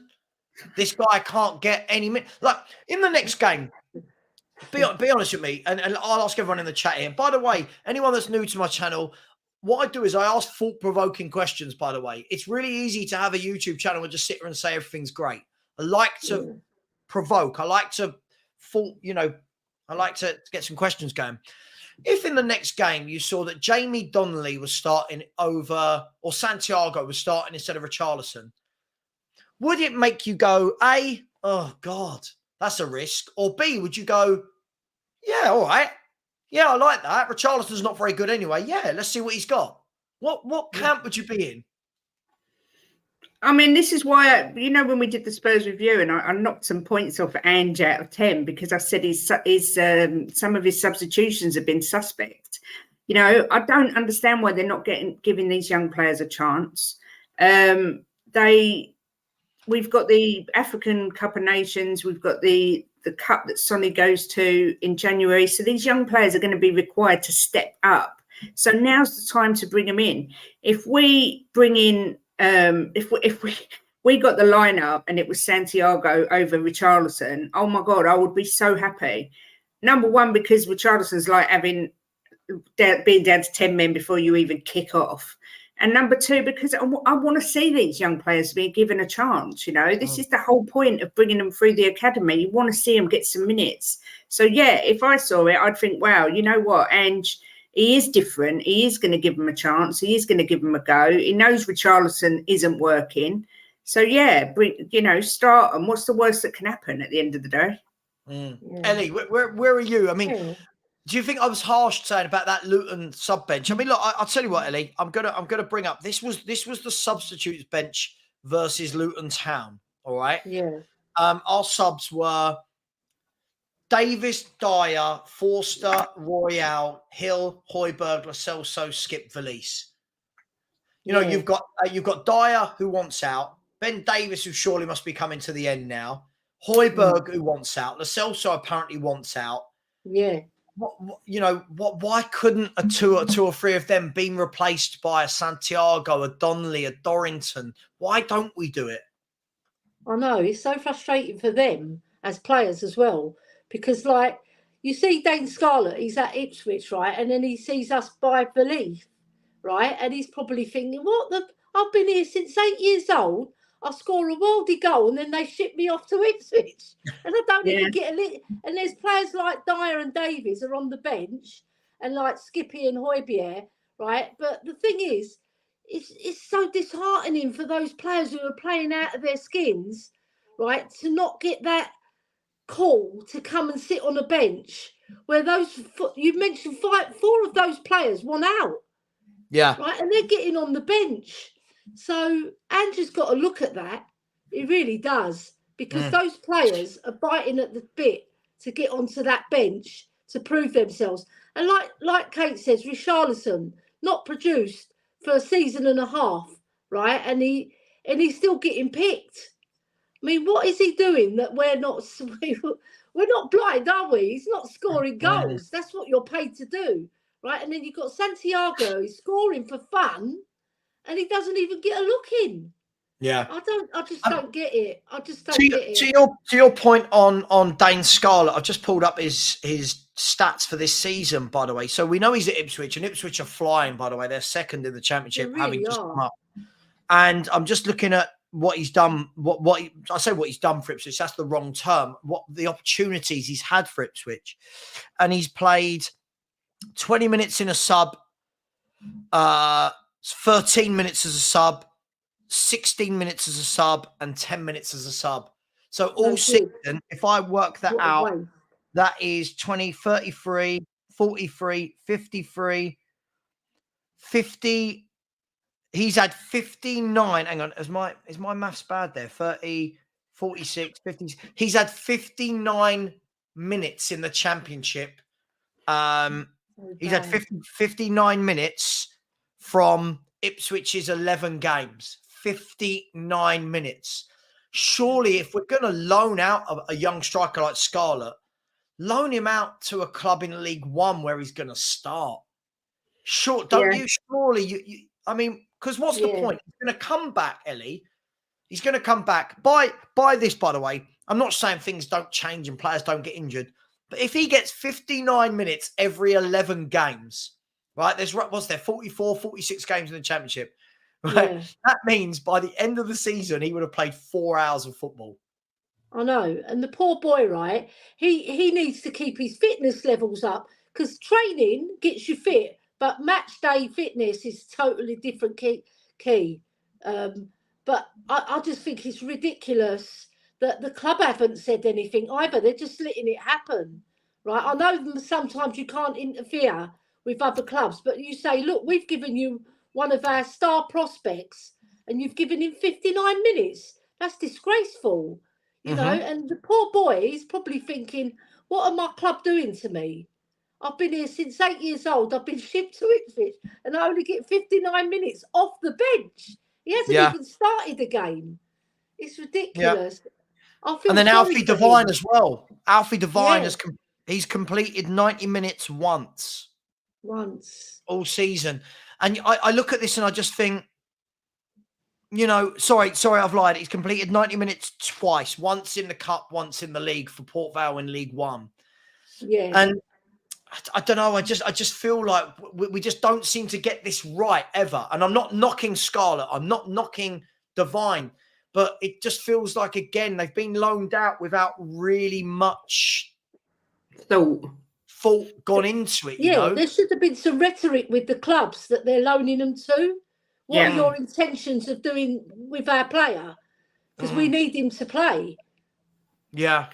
Thing is, as well, I was going to say someone had to give Harry Kane a chance from the bench. Someone had to say, right, you know, it's your time to step up. We could have superstars who are just waiting to step up into our first team. You've just got to give them that go. And, I think Ange is that type of manager to just do it. But I hope he does it soon because, like I say, in January, we're going to need him. And we need him to have had some minutes, before then. Can't just chuck them in the deep end. They need to start getting some minutes. Yeah. Yeah. Listen, Big Sam, you're not. Please stop. I don't think you've listened. Look, I love this guy. He comes in. I don't think you're listening to the context of what we're actually talking about. We're actually trying to find positives as to how we can get some of these talented youth players into the squad. I don't know how you found that as a negative. So listen, if you keep doing this, I will just block you because you do this every show. You come in, you completely change the rhetoric of what we're discussing.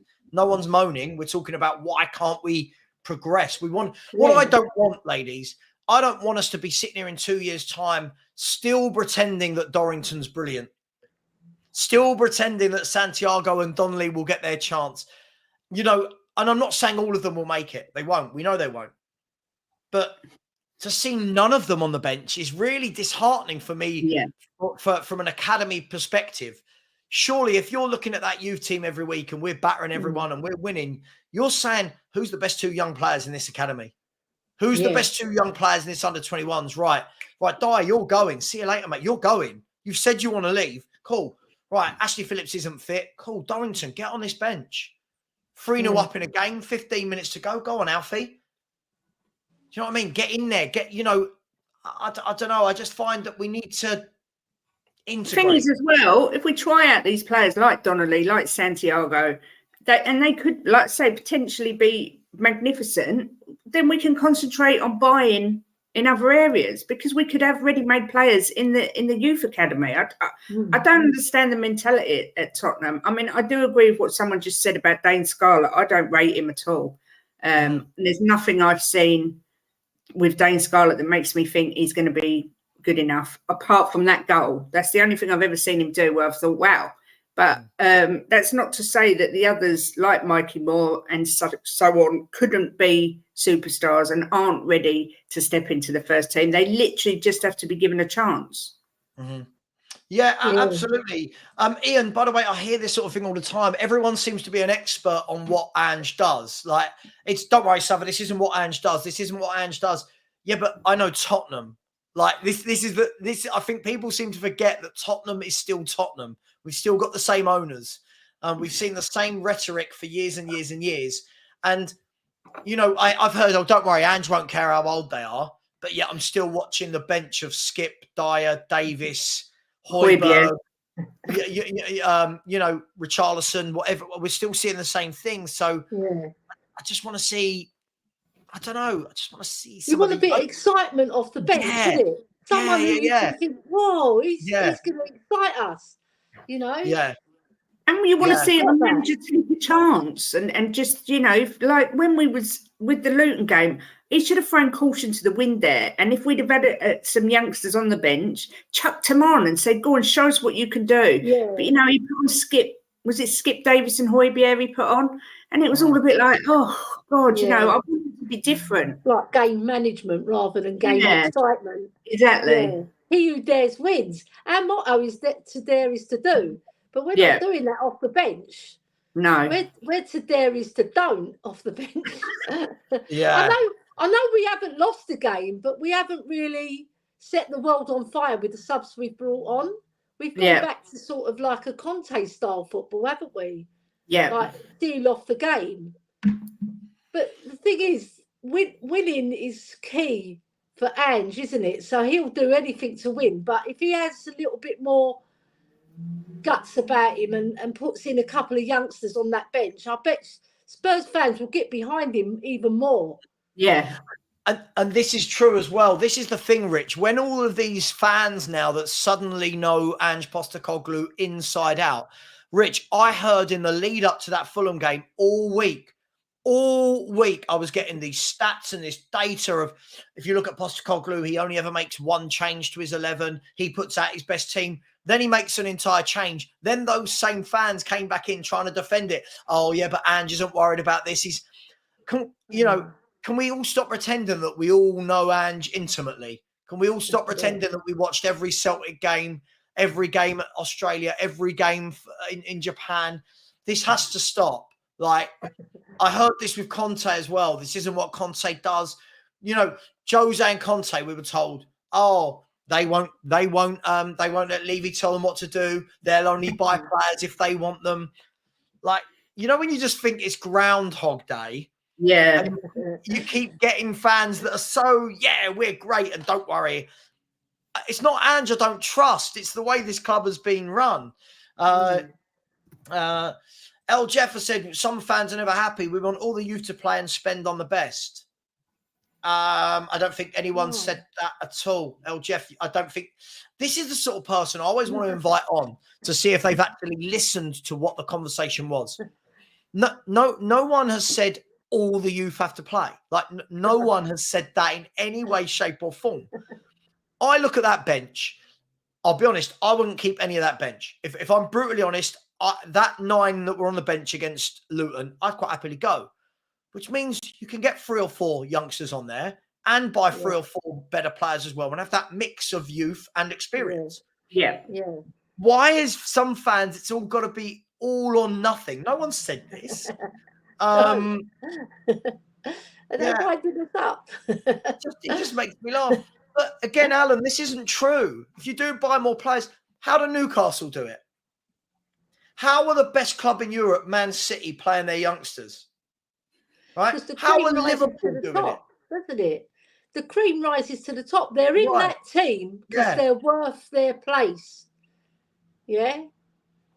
And our youngsters, they're worth their place over the ones that are on the bench at the moment. Because I've watched them play and they are better. Sorry. Yeah. Yeah, I think this is the key thing. Look, Villa do it. Newcastle do it. Arsenal do it. Liverpool do it. Man United do it. Chelsea do it. If all of these other clubs manage to buy, plus bringing through their youth, why is it always the excuse for Spurs that, but if you buy some better players, the youth never get a look in? No, surely if you get better players around those youth, you've got more chance of bringing them on, haven't you? Yeah. Yeah, 100%. We are excuses FC when it comes to justifying decisions that are made by the board and the management. We always defend whether, I don't know if it's just because it's a tribal thing, and I can understand we defend it in our, like, to other fans, maybe. I mean, I don't, but some do. But surely in everyone's mind, they must know that that's not, the way the club's run. We've got full experience. That name's brilliant. Wanyama's in pajamas. I'm sorry. Wanyama's in pajamas. Again, this is for me. I love that name.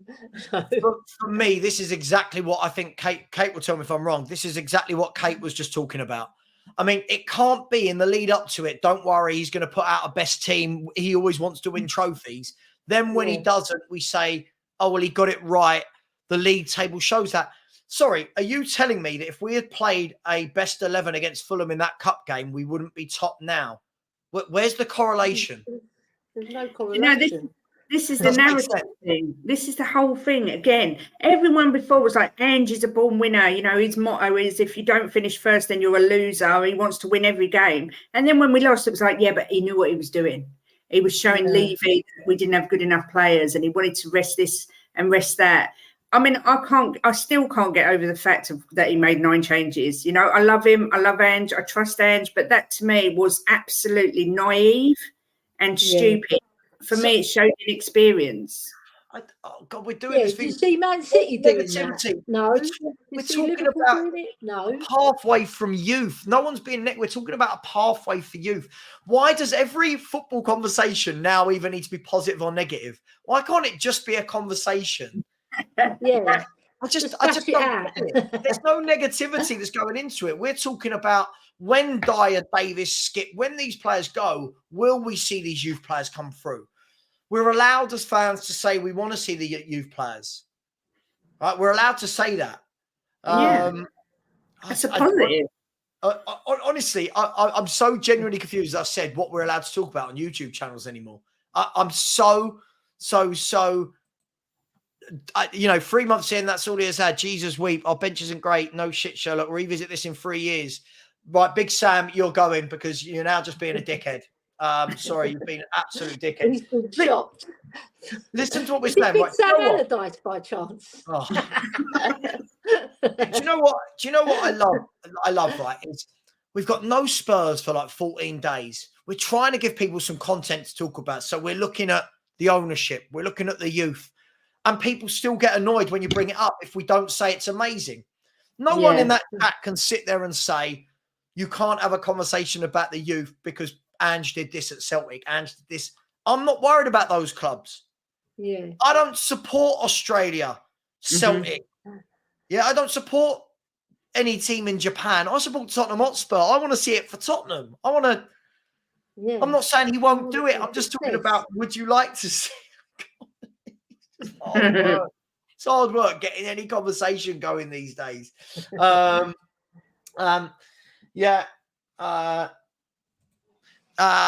said, well, for every academy player that goes into our team, 20 are sold. Yeah. But do you know what? I think that's another point is the likes of Liverpool, Arsenal, Chelsea, City, even if some of their youngsters don't break into the first team, they're being sold for 15, 20 million plus. Who's the last youngster we sold for any decent money? I can't think of one.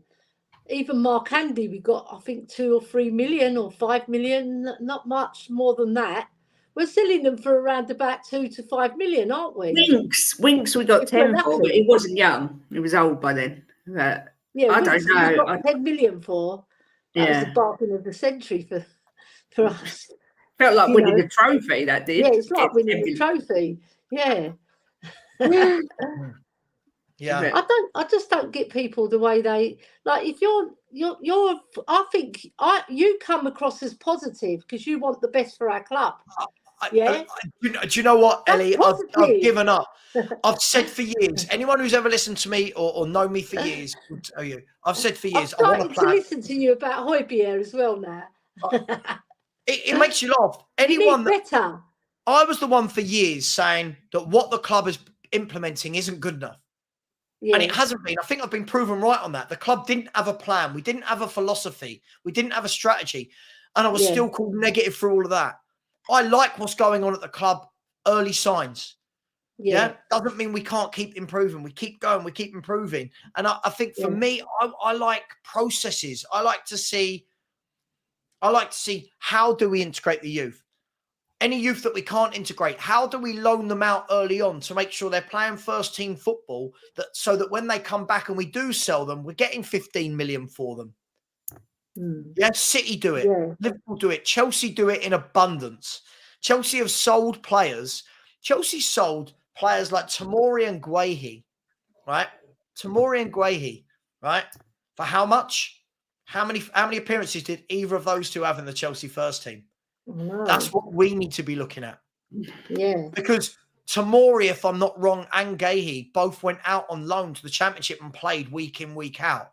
I believe one was Swansea, one was Derby, maybe for Rooney or Lampard down there for Derby. Yeah. Chalobah, Lamptey.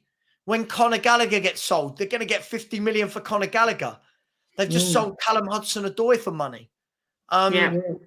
Tammy Abraham went for 35, 40 million to Roma.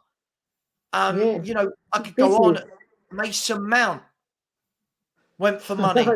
Ruben Loftus-Cheek to Milan, right? This is what I'm saying. This is what I think we need to do to start making money from the youth team as well. But apparently it's negative. You know what? As well, going back to that Fulham game, I saw YouTubers after saying, well, it doesn't matter anyway. I would rather have gone out the cup than lost 3 points because we're just going to lose to Man City in the final. And then Man City went out the Carabao Cup. And it's like... See what I mean?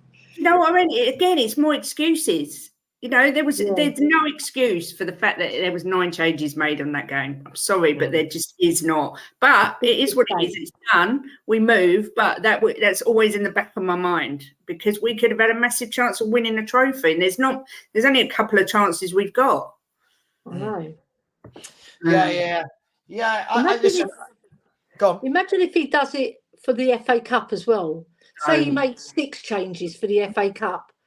People are going to be like, and we lose, and we go out the FA Cup as well. and then we start sliding down the table as well. People are going to soon turn against Ange.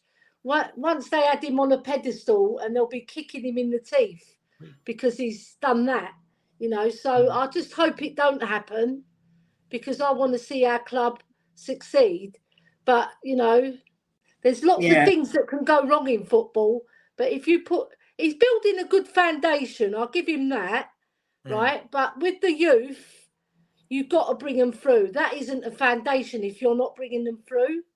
He's built a certain foundation with the first 11, but there's nothing after that. It's like beautiful, and then it's like Beauty and the Beast, isn't it? Yeah. It's like absolutely.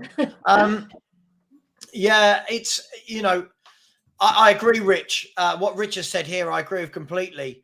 8 games under a new manager, suddenly we're going in a completely different direction. Sorry, I need more evidence. I can't flip. Bang on. This is the thing. If you don't flip like that, you're negative. I need more than 8 games. But the thing is, do you know what? For me, it's not even just the games I watch. It's how the club is run. We've got to see more. They can do all these videos where people are going, oh, look at the new academy director and look at this, look at that. Great. But as I said, Kate, I think I said to you the other day, I want to be sitting here in October 2025, right? 2 years down the line. And I want to be sitting here going, right, same manager, tick. Same director of football, tick. Same academy director, tick. Right? Transfer windows every year, tick. I don't want to just go, oh, we've had a decent window. Even in that decent window, I think there's some question marks. Like that window, Maddison, brilliant. Van der Ven, Vicario. I think then you look at Solomon, Brennan Johnson, unknown. Let's be honest, we haven't seen enough of him. Valise, we don't know. Phillips, we don't know. So everyone going on like we've had this earth-shattering transfer window. I'm looking at it going, I still think you could have signed some players to bolster the squad. To be honest, and I don't excuse myself for that. Do you know what they said? Irish Hotspur. I listen. Dave and I love Dave, but I will completely. Dave just rides with the wind. 8 games, and suddenly, why can't we win a title? Just look at our bench. Look at our bench, and then that'll tell you why we can't win the title. Our debate on my marriage show tomorrow, Savva, is Jim thinks we had a very good transfer window in the summer, and I think it was an average window, purely for the reasons you just said, and the fact that we still have got so much deadwood. But that is the thing. So many people have bigged up that window. I still think it was disappointing. There was some brilliant signings in there. I mean, those 3 have proven to be brilliant, but it just still, for me, wasn't enough. And the fact that we're sitting here saying, if we get an injury to Van der Ven, if we get an injury to Romero, if we get an injury here, there, shows that it wasn't enough. Because we've got to wait for thin squad. No strength in depth. I agree. For me, this is the key thing. For me, what we missed out on the summer was definitely a centre-half. Definitely another centre-half and another goal scorer for me. I truly believe that after we had sold Harry Kane, a lot of people were probably in the same boat as me. Some will disagree with me. That I'm thinking, all right, if you've got 45, 50 million to whack out on a player like we did with Brennan Johnson, you go and get a goal scorer. For me, that was obvious. And then it was the whole Brennan Johnson. Sorry, I don't know why I did that with Brennan Johnson. Sorry, Brennan Johnson. I did that too early. Brennan Johnson was his number 1 target. I don't believe Brennan Johnson was his number 1 target. If Brennan Johnson's your number 1 target, why have you waited till the last week of the window to go in for him? Yeah, you see what I mean? Yeah. Right? You don't. So, listen, some very good bits happened in that window. Right? But there's also some bits of that window where you go, okay. And that's fine. You're not gonna get everything. You're not gonna get everything right. But for me, I'm like that rich guy. I need to see proof. What do we do in January? Then what are we doing in the summer? Are we just going to keep buying players with 6 months to a year left on their contract? Is that the club we want to be? We only got Solomon because he was free. That's the only reason we got Manor Solomon. Yeah, I think what Ange has done with that, take the transfer market and park it, right? What he's done on the pitch, he's introduced Basuma, he's brought back, he's introduced Sarr, made a brilliant combination. He's given Romero responsibility by giving him vice captain. He's made Sonia our captain. So all these little tweaks are fantastic, right? But he still needs help. Because if any of those cogs go, right, and if for some reason Romero finds his inner beast again and he starts doing silly things, right, it can all go pear-shaped. So what he's done on the pitch is been clever by, obviously, it's not rocket science. You do play Basuma over Højbjerg. You do play Sarr because he's got the legs and he's got the youth, you know, and he's a very, very decent player. And he's showing us more than what we saw under Conte because we hardly saw him, right? But the thing is, there's little things that he's doing in the team and the format of our play, which is very clever, but he still needs help. Otherwise, that everything can go to pot, right? So I just hope that they do help him. If they don't, then like I said, they're shooting themselves in the foot, and we're leading to a time where, when it comes to 2025, all those ticks will be gone and there'll be X's. Right. Key thing for me, again, consistent. I know people laugh at me when I say this. It is consistency. You know, when you look at who have been the best two teams in this country for the last 6-7 years? Liverpool and Man City. Why? Because they've got the same management, same board, same everything, same philosophy. Everything. We're just so unstable. There's too much change at the club all the time. It's unsettling. I know. You know, if we'd have had a steady manager, who knows where we could have gone? Would Kane have left? You know, it's just there's so many repercussions to these things. Yeah. Look, do you know what? As I said, I think we did some really good bits in the transfer window. I really do. I really do, and I'm excited to see what we do in the next windows. But once bitten, twice as shy springs to mind, and once bitten is generous. I think multiple times bitten, multiple times shy, and that's the thing. What I'm seeing is, though, and I'm not knocking it. When I'm saying new Spurs fans, I'm not knocking it. Anyone is welcome to join a club and start supporting them at any time. But I think a lot of fans that have just started supporting, especially just started supporting because of Ange, are talking to Spurs fans like me, like you two, that have supported this club for decades, that have been hurt, that have seen these promises. We've seen this type of thing. We saw it under Poch. We saw it under Yol. We saw it under Redknapp. We've seen it not go anywhere. And then we've got these fans saying to us, oh, just get behind Ange. This happens, that happens. But we know our club as well, right? Yeah. I've supported this football club for 40 years. The number of times, Ellie, Kate, that I've heard things like, it's different this time. This manager won't do this. This manager will do that. This manager doesn't part with this. It's his way or the highway. He does this. They do this. He's loyal. He'll play the youth. I've heard this through all of these managers for the last 40 years. And very rarely is any of what is said actually true. Very rarely. When Conte did that speech, slagging off of our club, the only thing I'll disagree with him is that he didn't say that he was to blame as well. Because you've got to take, as manager, you've got to take the heat. You know, you've got to hold your hands up and say, I didn't do my best either, right? But there was so much upheaval at that time, even more so than when Poch was in charge, right? But the club, they've never changed their spots, have they? No. And no, it hasn't led us to any success. You can't class one League Cup in 22 years and then expect everything to come glorious just because Ange just walked through the door. Right. It doesn't work like that. That guy needs help. And if he doesn't get the help, it's going to come crashing down like other seasons. Bang on, Ellie. Do you know what? Me and you bicker, right? And I love it. But bang on. This is the thing. All these years of up and down at Spurs, one guy comes in, 8 good games, and everyone expects that everyone goes, oh, the club's perfect, the club's brilliant. As I said before, people don't like listening to when I give positives. Just remember, Ellie, I was one of the people at the beginning of the summer when he was first mentioned saying, I like this. This for me is a Spurs manager.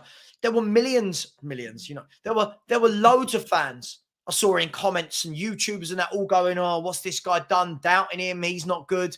Now all of a sudden they're the ones that clickbait of, oh, this manager's the best thing. We're winning titles.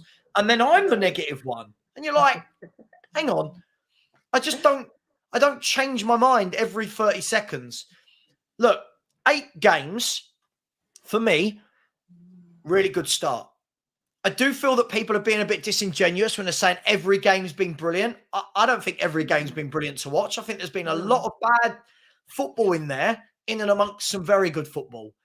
Yeah. But 8 games for me, I don't know what you make of this, Kate. 8 games for me is form.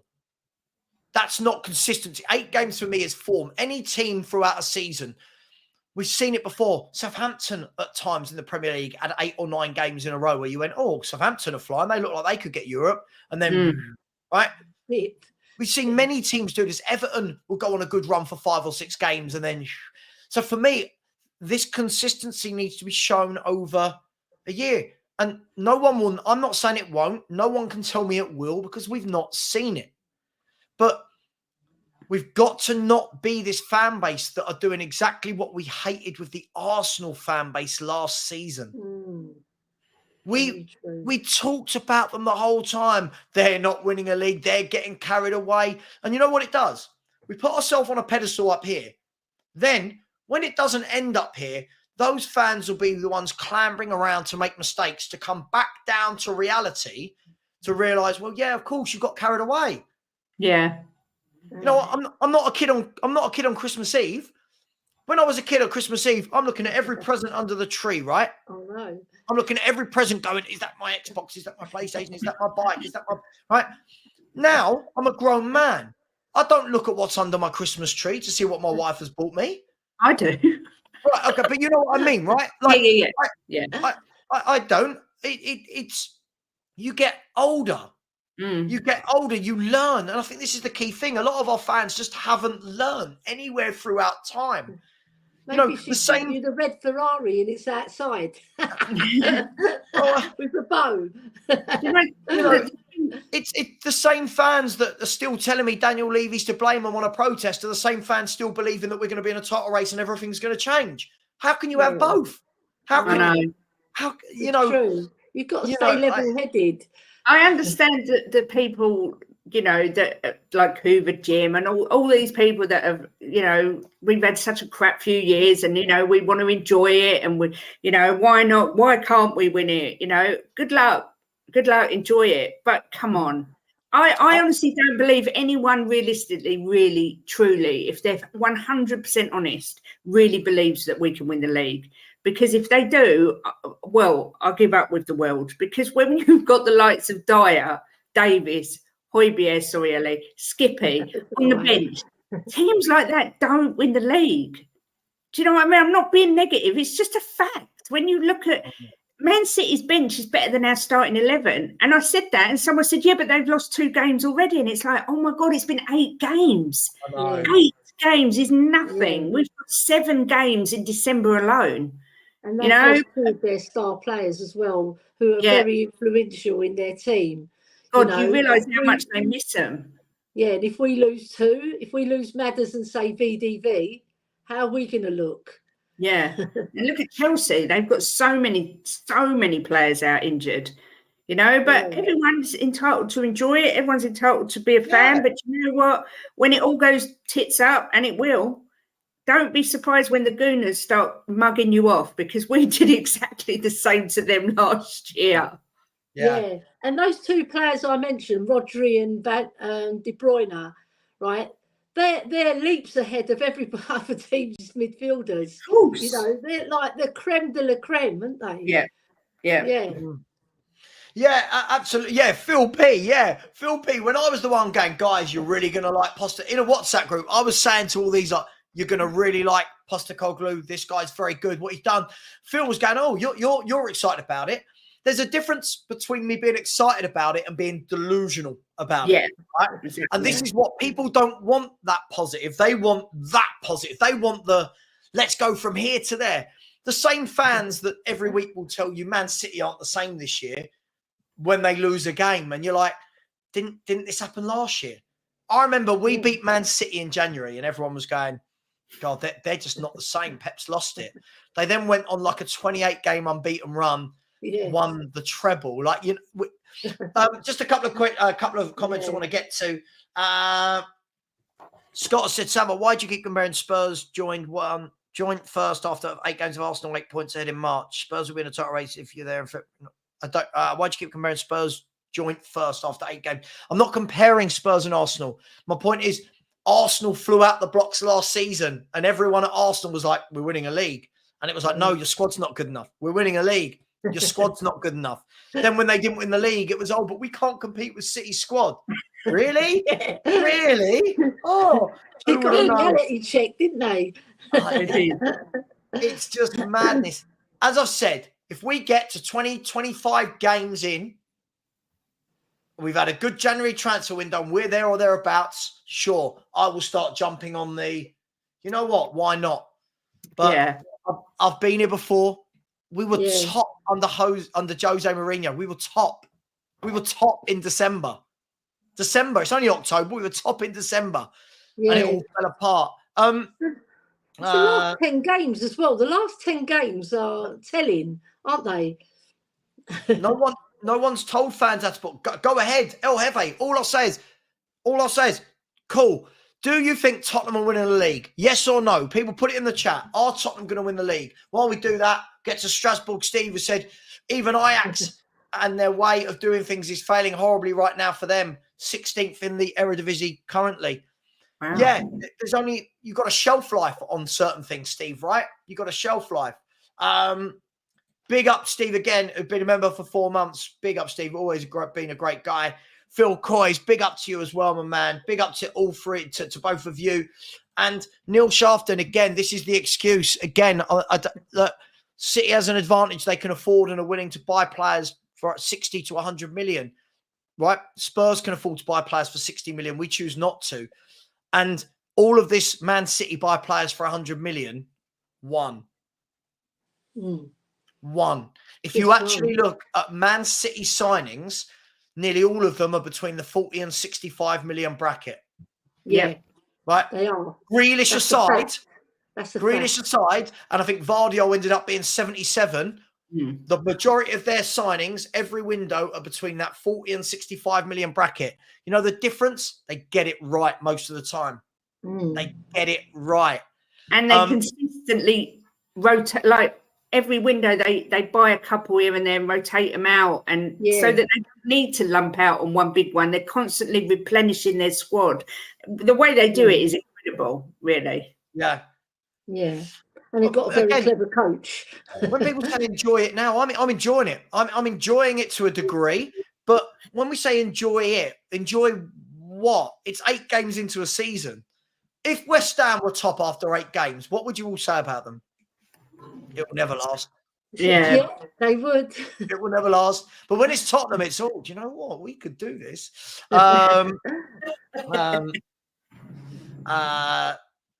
Hang on, let's have a look. I think there are a few people who really think we can win the league, and also that our starting 11 is good enough. They feel our front three is nowhere near good enough to win a league title. Darren, again, no one said that you couldn't. This is the problem. This is the thing for me, Darren. The last bit I agree with. This is the thing.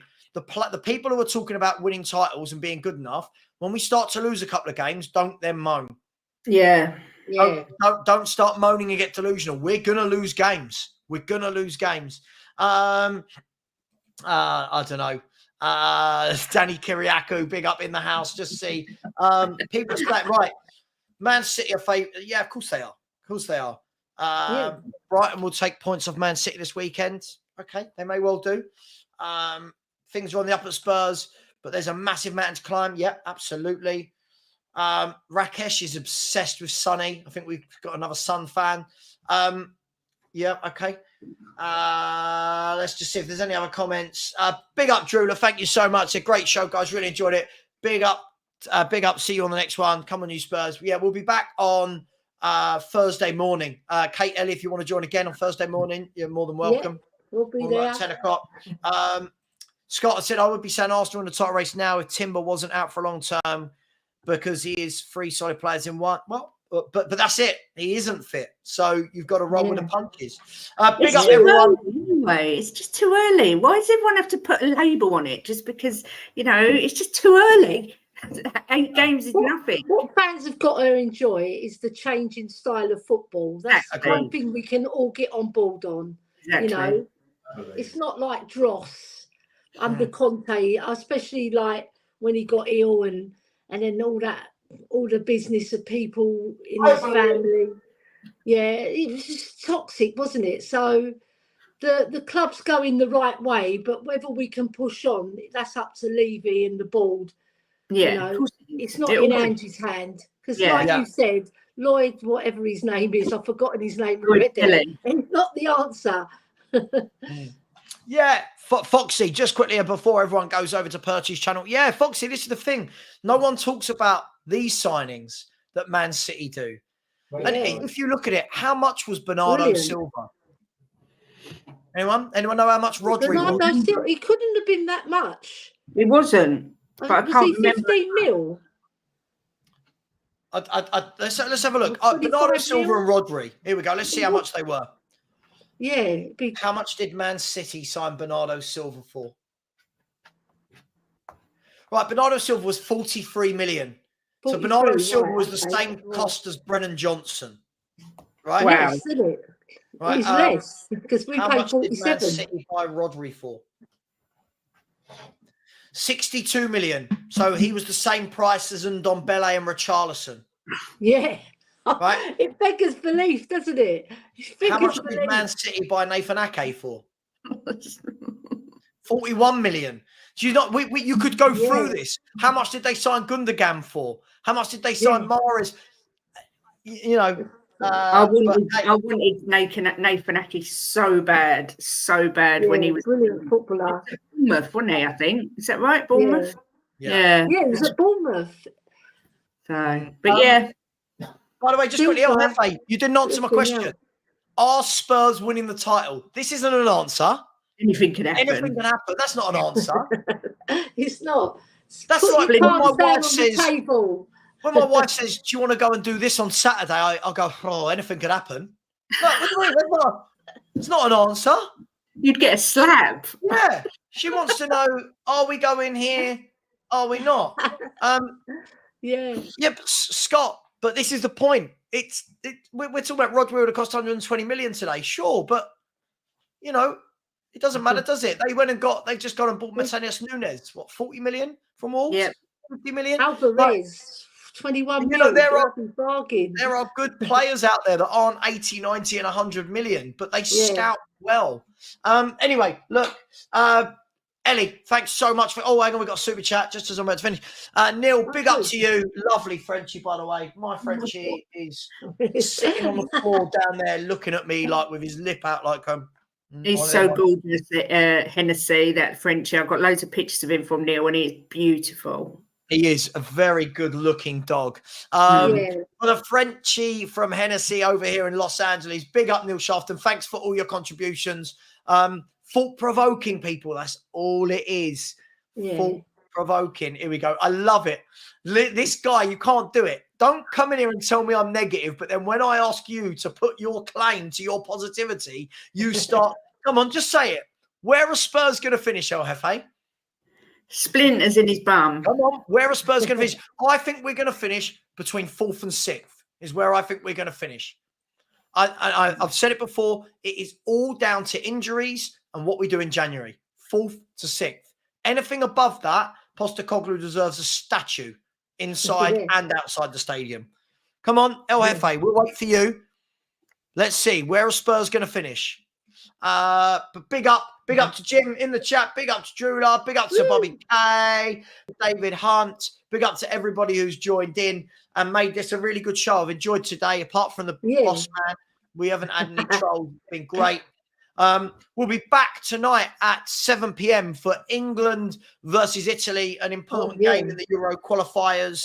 And we already know that Calvin Phillips is going to start instead of Henderson. They've announced that. He's made his claim. Spurs can win. No, we're not asking if they can. We know they can. No. Where will Spurs finish? There's nothing to mud you on. He's not going to commit, is he? If I took you to court, if I took you to court, England, all they'd say is, you said they can. I'm asking you, where are Spurs finishing?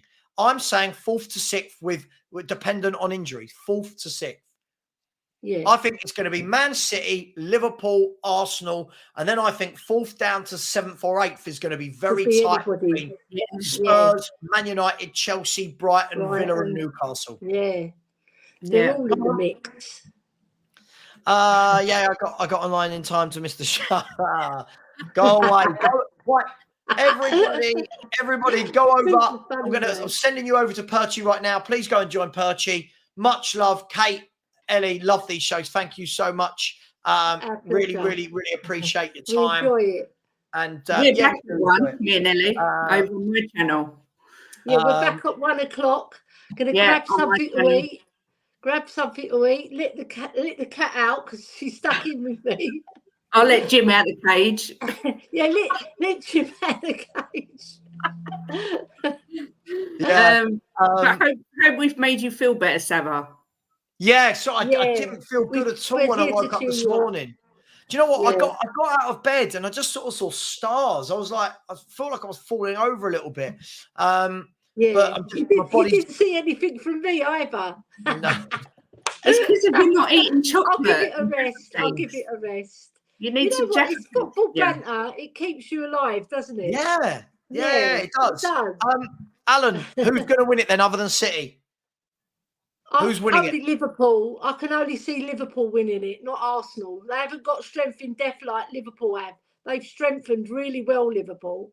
Yeah. You know, and it's gonna go in fruition as the season goes on. So it's gonna be City or Liverpool. Jeffrey says Spurs will finish in the top 2. Cool. Listen, good. Do you know what? I love your Jeffrey. All jokes aside, right? First of all, I don't do the whole mud thing. I think it's ridiculous, right? Second of all, I love your optimism. Do you know what? I want you to be right. Believe it or not, I want you to be right. Yeah. I want to sit here, right? I want all Spurs fans to be sitting here at the end of May going, I can't believe we've won a title. Right? But what I also want is realism. But what we've got to do is we've got to remember we are all Spurs fans. So if Spurs do go and win a title or finish second, the first fault from anybody shouldn't be, you're in the mud, you said this. Surely it should be brilliant. Yeah. Brilliant. Look how well we've done. But praise is due, isn't it? Alan, here we go. See, this is the thing. Anyone who finishes above City, so that means you make City favourites. The team you've just said won't win the league, you're making the favourites. So come on, who is it? Oh God, Jim's put his 2 penneth in. He's got that. Jim. How embarrassing! Will finish top of the tree. Clip it. Oh, Jim. Husbands, who'd have them? Oh, Jim.